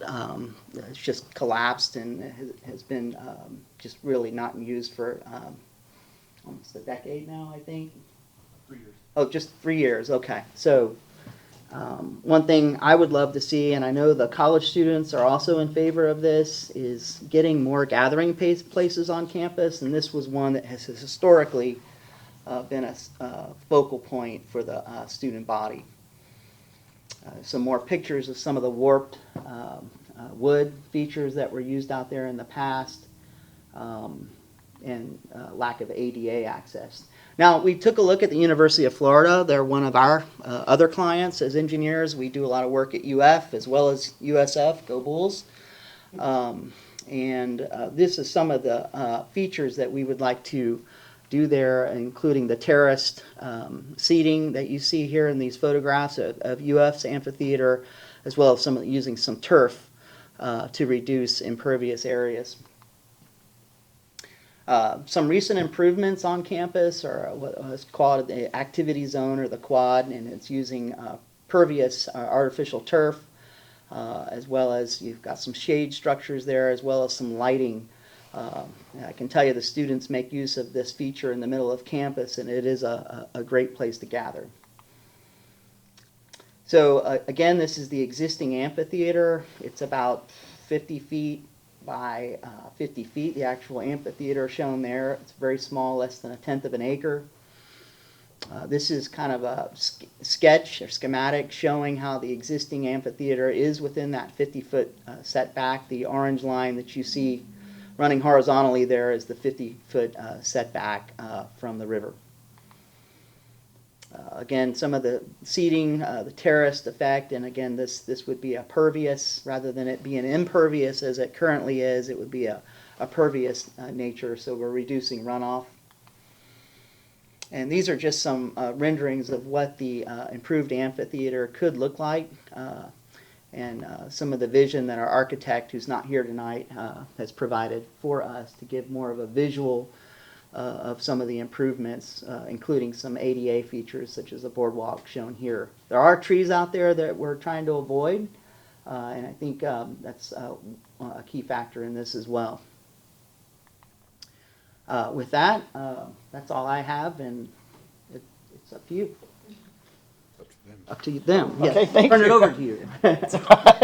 All right, thank you, sir. Are there any questions from the board for the applicants?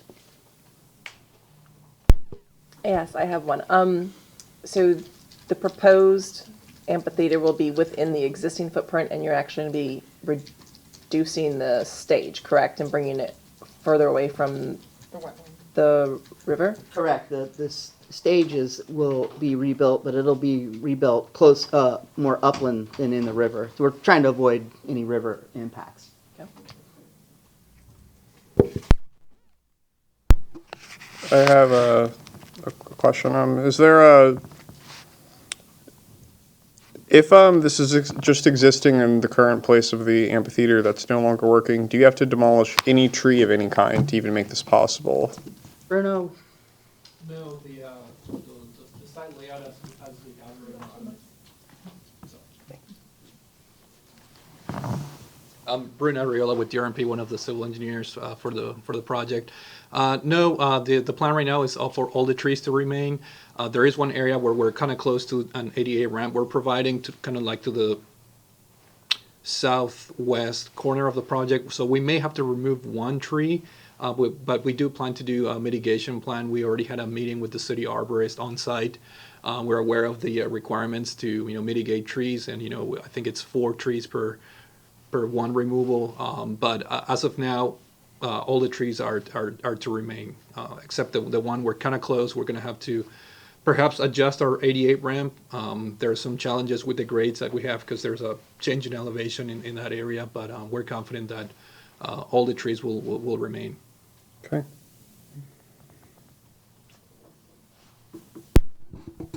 I just am curious, does this require any wetland permits or anything apart from this variance? And have you already obtained those?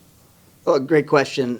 Yes, it will involve a good amount of additional permitting, and we've had pre-application meetings with all of the anticipated agencies. I think there are 8 of them.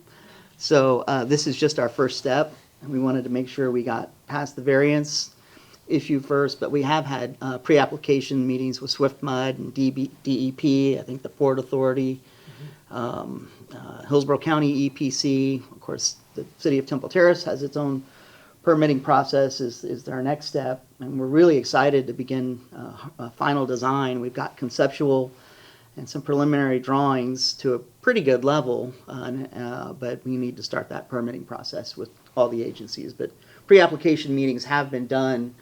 We had a miniature study phase before we got to this point. So to what extent have their recommendations entered into the plan that you showed us today? We've delineated a wetland line with our biologists and taken all of their environmental criteria into effect with our proposed layout that we have here. We feel like it's all permittable at this point with the agencies.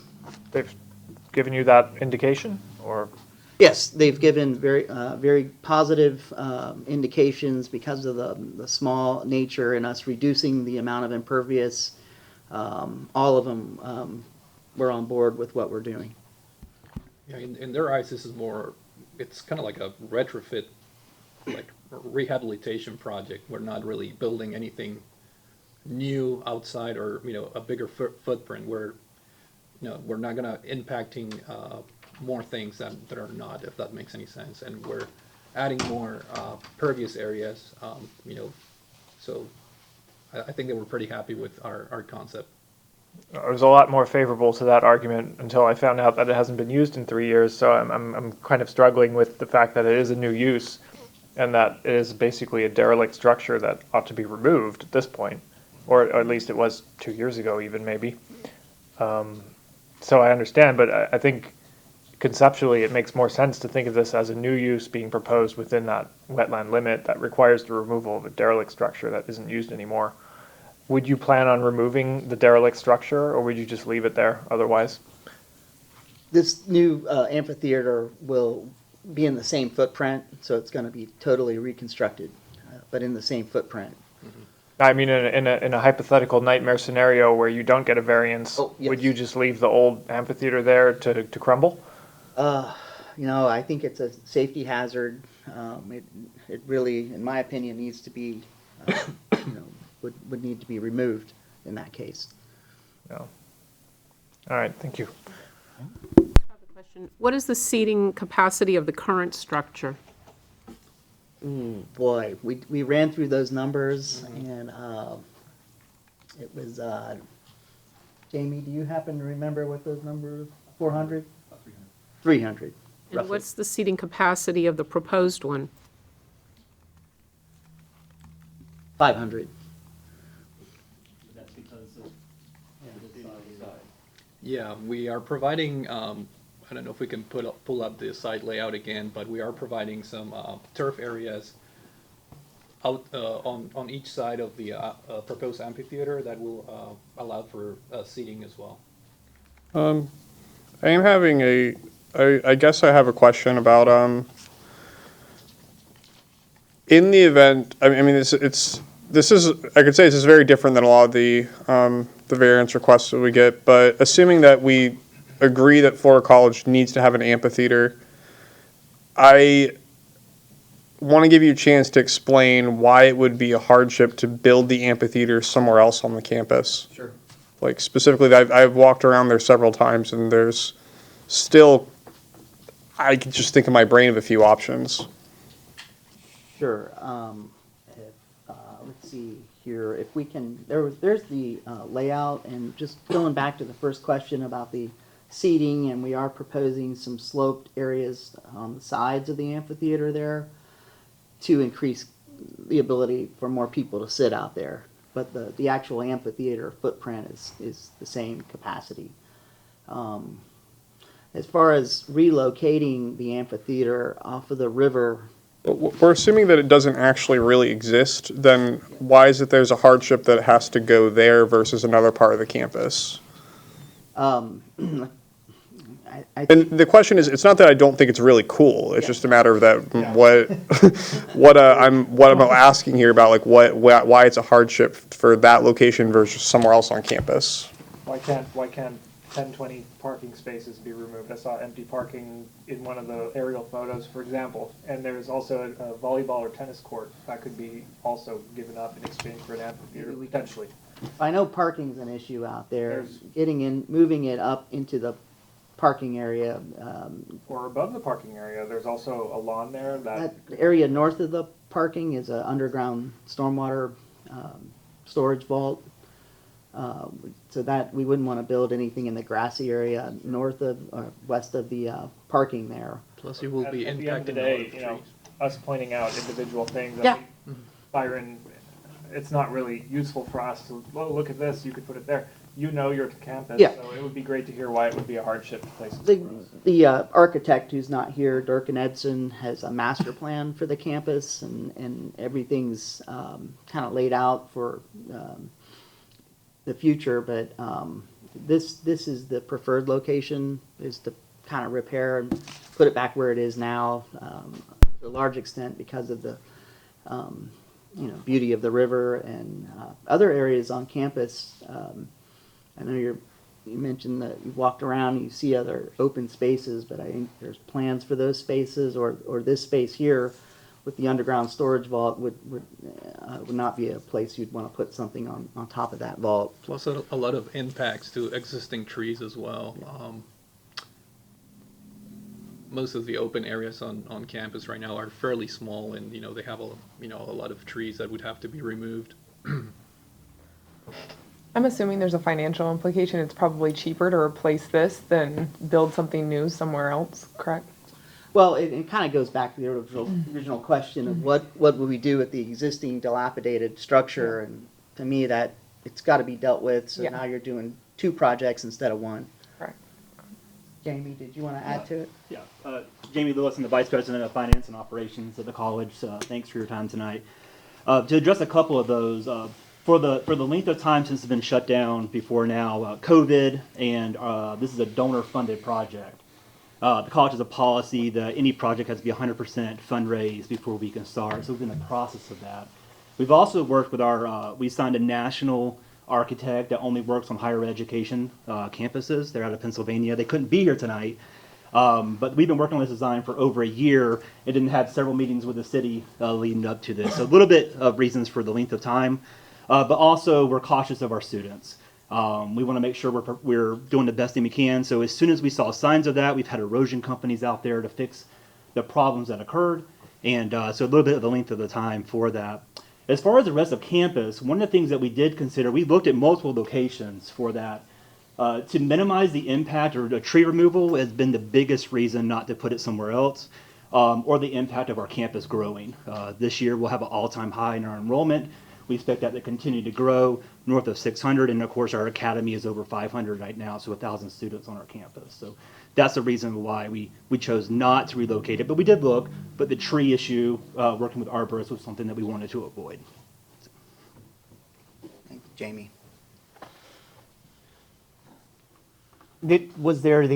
I think you had said earlier that it had been 3 years since you last used the facility, was that correct?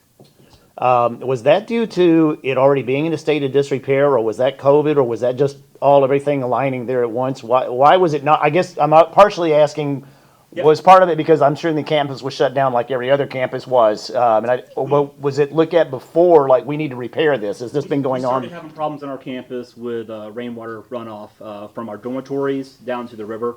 The stormwater drain that Mr. Garth mentioned was repaired. In light of that, the erosion company came in and said, because of how it is and how it was constructed way back when, is not how you would construct it right now with the proper infrastructure and the proper rainoff in protecting the river.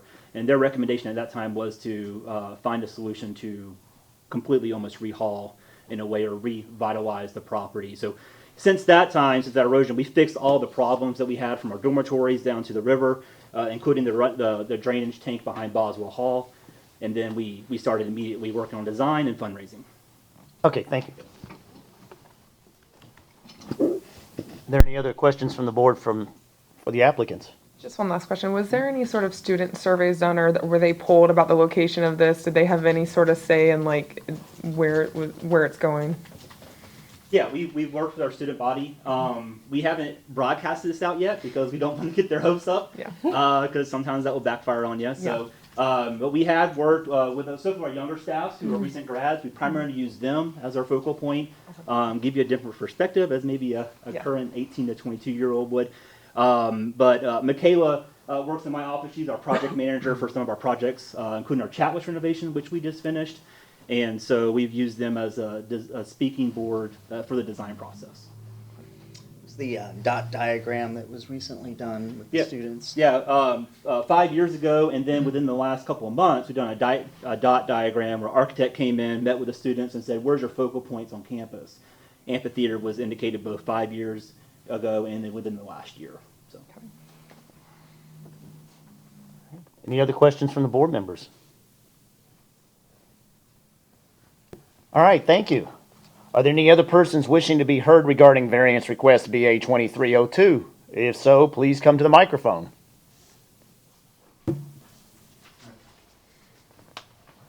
Although I know you did earlier, I will ask you to state your name and address again for the record, please. Sure. Miracle Soko, 716 East River Drive. I came here for the previous, the one I spoke already. I do know Scott. The previous presenter, and I just got to meet Bruno. I've worked with both of them. Both of them are good engineers, and I think they'll do the due diligence. They already talked about pre-application meetings with regulatory agencies.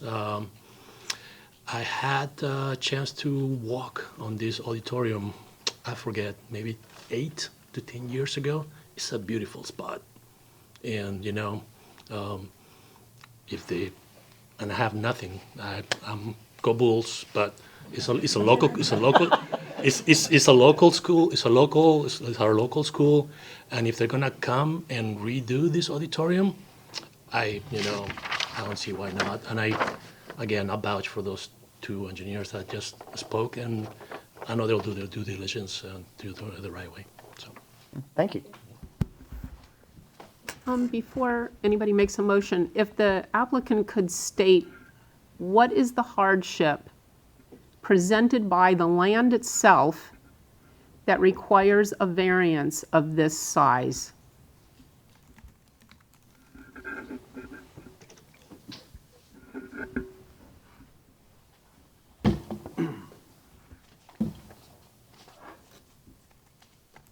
So the variance that we're dealing with is being within the 50-foot setback.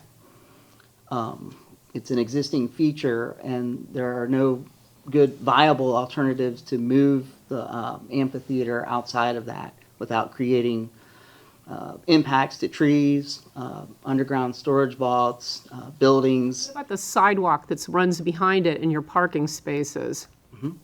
Couldn't you find parking spaces somewhere else? Couldn't you move this back somewhat in order to minimize the encroachment? No, the parking is limited. It was limited when I was there in the late 80s. There's even more students there now.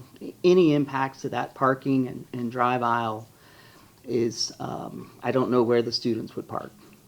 There is no additional parking that I'm aware of on campus. It's very You're not making reasonable use of the land already without an amphitheater. The amphitheater is something the students and the administration want. It's a feature that's been there since I was a child and used it. We're simply trying to get it into a functional state again with some improvements to it for ADA. That's our ask. And you make this wider instead of as square as you've made it, so that instead it spreads out and further back. The proposed stage is actually wider, and we're pulling it back 10 feet away from the Hillsborough River. So we are, in a way, improving, trying to stay as far as away as we can. Are you moving the seating any further back? It'll be challenging because of the grades that we have in there, and the parking area and existing trees as well. Thank you. All right. Any other questions from the board? All right. Was there anybody else from the public that had any comments? All right. As the applicant, you do have the final word. You have 5 minutes for any rebuttal you would like to make. Okay. Is there anything you've heard? Jamie, I just want to reiterate the importance of the significance of the amphitheater to the school. It's been a historical place where people have gathered. The student body is looking for more places to just have open areas to sit, to communicate with each other, to see each other, and to have functions. These functions are not only for the college, but for the public. I know there used to be weddings there quite a bit, other activities. So it's not just for the college, but for the public as well. I would just strongly recommend and concur that this is a great project associated with culture and developing relationships and getting out and getting into common areas where students can bond and enjoy entertainment as well as devotional type activities. It's a great campus, great college. I enjoyed both Florida College as well as USF. They were both great educational institutions for me. We do higher education work both locally as well as all over the state for the University of Florida, Florida State University, University of Central Florida, as much as I hate to admit it. But they're all great institutions, and Hillsborough County School District, Pinellas County School District, and this is another great project that I think would really benefit both the college as well as the city of Temple Terrace. All right. Thank you. Thank you. Okay, if there are no further comments from the board on variance BA 2302, I hereby close the public hearing, and the board may discuss the application. My first, this is the one thing that I wanted to point out is basically I'm not sure if they'd be interested in taking continuance to basically try to work out more about why this is a hardship. I feel that as is, I'm not sure that I could vote on yes on it because I haven't had demonstrated why it's a hardship that it can't be built on the rest of campus, like just by taking their word for it without any real evidence that kind of shows this. That's kind of my concern that I have. Assuming that an amphitheater is something that assuming that it's something that belongs there, that I'm just having trouble with the hardship aspect of it. That's kind of how I feel. But I'll listen to what you guys have to say. If you have any other comments. I'm just curious if they could just, without getting a variance, are they allowed to repair the existing?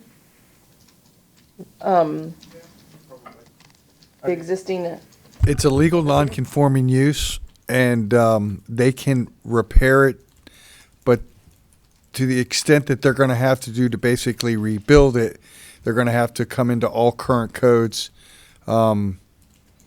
including all the setback requirements, building code requirements, so it's somewhat unfeasible, I believe. I mean, I think all of us think it's really cool. I would love to go to such a amphitheater. No one's arguing any of that, in my opinion. What I'm really struggling with is, since it's not really a continuing use, why does a new amphitheater need to go right there when we have pretty clear instructions from the powers that be that that is a protected wetland in which you shall not build? it is a And- continuing use. They haven't used it in 3 years. I really struggle with that as well. So maybe it is, maybe it isn't. As a person who worked at USF as a construction project manager for 10 Yeah, it years, takes I a have to long say time. it takes not only the funding aspects of it, but the building aspects. They probably, and I'm just making an assumption here, but they probably have a 5-year plan for buildings, a 10-year, a 15, and probably a 20-year plan for any of those vacant spots that they have on their property. Oh, yeah, sure, absolutely. Because it's funding, because they have to get student engagement. But we also have to think about the work. Just like we need work-life balance, students need education-life balance, and replacing something that's already in place, and they're improving it by bringing it 10 feet in and not hanging it over the wetland, is probably the most reasonable thing. And like, I'm sorry, I can't, Jamie, sorry. And like Jamie said, I mean, this is completely funded, by donors. So, I mean, there's so many layers of complexity here for it being on a college campus. And I get what you're saying about maybe there's other spots on the campus, but they're probably already earmarked and already funded or in the process. So the fact that they're pushing it back 10 feet and they're trying to at least improve it slightly is good for. No, I get it. I think my whole thing is I think it's fantastic. My only issue is in the presentation, I didn't hear anything that made it clear that there was a hardship for the rest of the campus other than that was where I'm having trouble. That it was just said it's a hardship because there's no trees and parking and stuff, but I didn't really get the concrete I think the pieces. hardship is that when they said it's a legal non-conforming structure, it was built 50 some years ago and it met all the codes then. It's in disrepair, it needs to be repaired. The hardship is that these new codes wouldn't allow them to repair it at all. Yeah, but codes can't be a hardship for the purpose of this board. I don't think anyone, I agree with you, a great project, that's not what we're up here to decide. Yeah. We're not here to say I'm not it's a even good talking about the project, it's a bad aesthetic aspect. project. I'm just talking about if they copied and pasted it and built it exactly the same way it is now, it needs repaired. Students need the space. You're right, It but- needs to be funded, and it probably, I mean, I can only imagine what the rest of the land is earmarked for over the next 20 years. Sure, you're completely right, but the thing is, right. Yeah. But the thing is, 50 years ago, you could do that. Yeah. Now you're not supposed to anymore, right? And so that changed. And I'm not saying it can't be done. I'm just saying, in order to do that, we really need to see what is the hardship. And it can't just be we've earmarked these other things for other purposes, because that's a decision that they made. And then we're back to the issue about you can't create your own hardship in order to get a variance, right? So, and even if that were a hardship, and I don't even think that's inherent to the property, that they've earmarked something 20 years out, that's on them. They've made that choice, as the city attorney mentioned, is that a reasonable use of the land? So the issue that I see here, they're along a river. That's something that we've used in the past to create a hardship because the property is a little bit irregular, right? I'd love to hear something about that. I'd love to hear why they haven't been able to make reasonable use of the rest of their property, why it needs to go right on the river, right? Because this is something I'm sure the board would reject out of hand if anyone else were coming and said, I want to build my house right up on the river because it's so pretty. It's just a wonderful view. People are going to love it. We're going to have parties there. We're all going to look at the river. It's going to be fantastic. Everyone would be like, yeah, amazing house. Great idea. That sounds fantastic. Sadly, not legal, right? Well, I think the difference though is that they're replacing. They're not building new. So this is something that's there that they're replacing and improving in the process. Not only structurally and away from the wetlands, but also adding ADA accommodations for something we didn't think of 50 years ago. Tony, but to your point, Yeah. when it gets to the state of disrepair, what they're supposed to do now is not replace it. They're supposed to remove it and return that to be wetlands, right? So this is the point. This is the inflection point where we make a decision. Are we going to say, yeah, do it the way they did 50 years ago? Or are we going to go and do it the way we're supposed to do it now? And we can't do it any other way unless we hear these points about how it's a hardship and how they can't do it any other way and all this other stuff that we always sit up here deciding. I just want to point out that it might actually be a hardship with the campus. The thing is, I just don't feel like I have the. I wasn't broad enough to make that clear. Like, I can't say exactly how I would vote, but I would feel much better about voting if they had a continuance to basically prove that it was a hardship. That would make me feel better. I'm not crystal clear how I'm going to vote at this point, but if it went forward right now, but that's kind of my internal thought. I'd have trouble with it too. I want to say yes, but I don't see a path how to say yes, other than to just tell myself all these stories about how it's a great project and they have all these donors and whatever. That's not a consideration that we are able to enter into the factors here. And number 2, the staff report says relocating the amphitheater outside the 200-foot river setback or the 50-foot wetland setback will also require removal of protected trees, infrastructure, parking and roadways. Relocation of the amphitheater outside these setback areas will create unnecessary hardship. So to move it someplace else would be digging up roads, digging up retention, doing a lot more damage than taking care of what's existing. I'm curious about that though. So is that damage coming from them breaking up the existing material? Because it seems like they'd have to Yeah, do you'd that have anyway. to remove existing roadways and infrastructure, and then you'd have to put that someplace else. But how come they don't need to do all that damage to remove the debris in the course No, of I rebuilding meant it? to move it. They'd have to create more damage. Oh yeah, sure. But I Yeah. mean, at some point that damage will happen anyway because they've got their whole thing planned out 20 years into the future. So Okay, all those hold on, trees.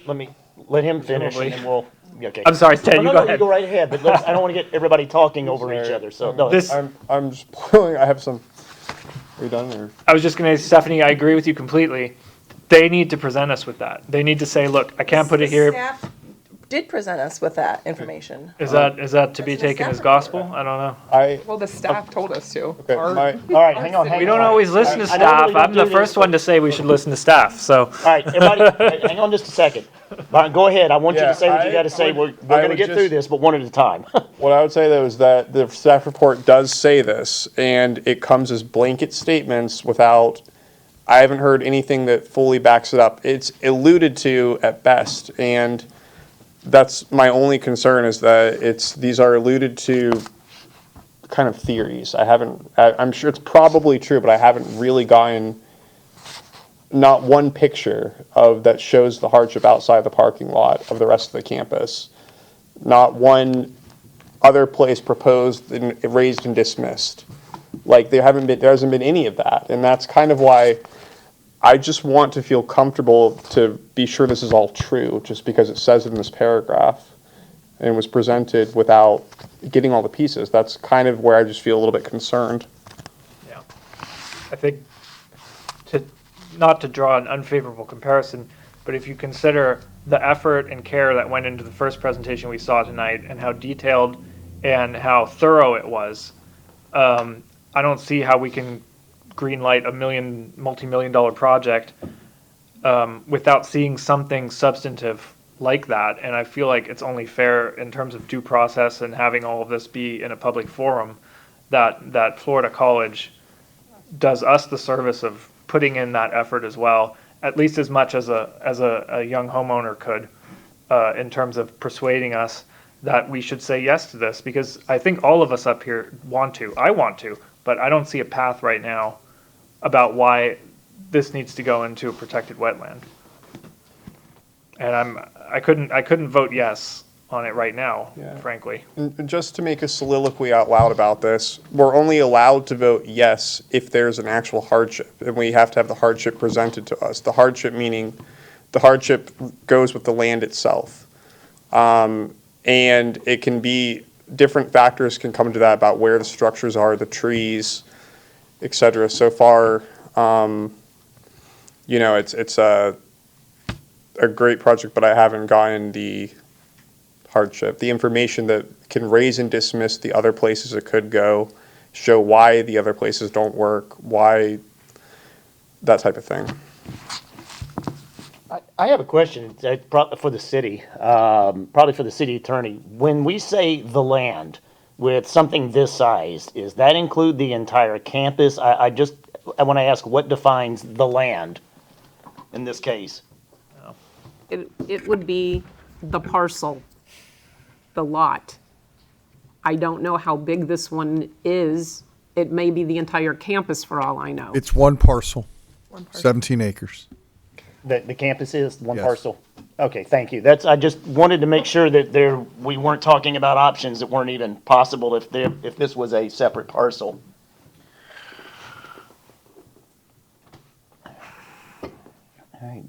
What is the square footage of this? I gotta look for a quick, how big is this thing? Is it 2,000 square feet? Roughly, 2,100 square feet? I mean, even if it's. Ask you to come up to the podium, please? It's even if it's 5,000 square feet, I mean, when you're dealing with a 17-acre parcel, it's tough to imagine that it just can't fit somewhere else, you know? Yeah, I think one of the issues in trying to fit it somewhere else within the property is also the topography. In order to have an amphitheater, you know, you have this, you know, step downs and terraces. It'll be hard to, you know, emulate that somewhere else on campus. You know, a parking lot is, you know, a flat surface. This will be just basically addressing the safety needs and you know, there's the topography is very unique for this use. Sure. I mean, you can build up an amphitheater like a stadium, and there are also maybe some other sloped areas at Florida College, I've walked it too, where you could recess an amphitheater into the ground. But sure, yeah, an overhang over a river is a good place for an amphitheater. No one's disputing that. Mm-hmm. Right. You're onto the topography thing though, and that is one of the factors that we can consider. So if you would like a continuance to maybe come back here with a little bit more substantive information for us, addressing the topography in great detail would be a fantastic place to start about why it has to go there and can't go anywhere else, why the topography of your campus is such that only there can there be an amphitheater would be a good start. I don't know if that is sufficient to substantiate a hardship as such, because, you know, you'd also have to show a raised amphitheater can't go anywhere else because, you know, and that's tough on a 17-acre parcel, I think. And remember, you can't claim your own behavior as being the reason for the hardship. So if you plan out your land 20 years in advance, I understand running a college is difficult. I've never done it myself, but that is something that you have done. And that's one of the things that precludes you claiming it as a hardship under the rules that we have to follow. Well, let me ask this, we can kill on, but would you, at this point, want to consider asking for a continuance to go back and address some of the concerns that have been brought up? You're certainly not required to. We can call for a vote, but I want to make sure understand that if we vote and it's turned down, then we have to start the whole process over. I believe it's 6 months, that you would have to wait to reapply, at least.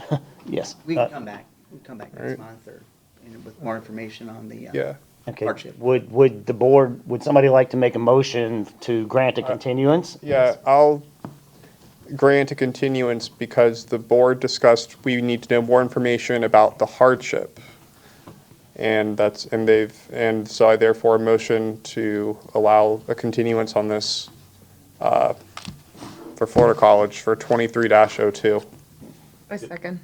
Okay, we have a motion and a second to grant the continuance. Just for the record, this would be till the April 27th, 2023 meetings. Does that date present any problem? You mean May? I'm sorry, wait a minute, excuse me. Yeah, you're right. May 25th, sorry. I'm reading the wrong date. May 25th, sorry.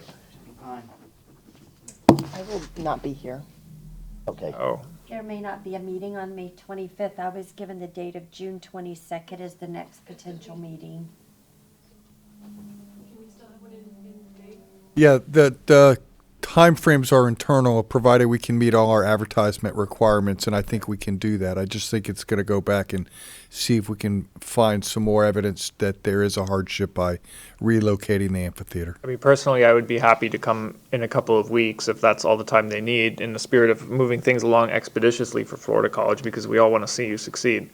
So if everyone else here on the board can free up an hour or two in a couple of weeks, I don't have an issue. I would have to ask the city attorney if we can even do that. I could use a month. We have to have time to advertise. Yeah. And notification of surrounding residents, and so a couple of weeks is gonna be probably too close.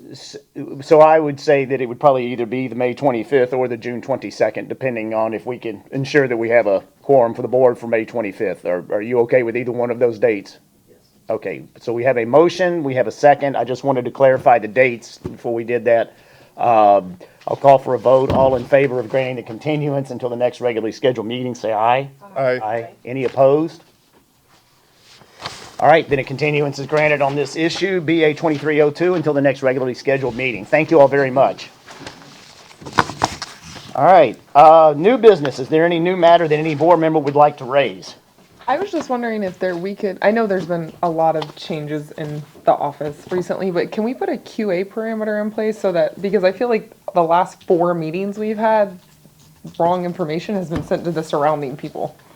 So is there any sort of QA internally to the So department? the information that was sent out with this one is correct. There was Okay. no misinformation. Okay, because the one man said that it's a 2,000 square foot on the notice that was sent out, so I just wanted to, and then I know the 3 meetings before that, it was incorrect information, so, yeah. All right, any other new business?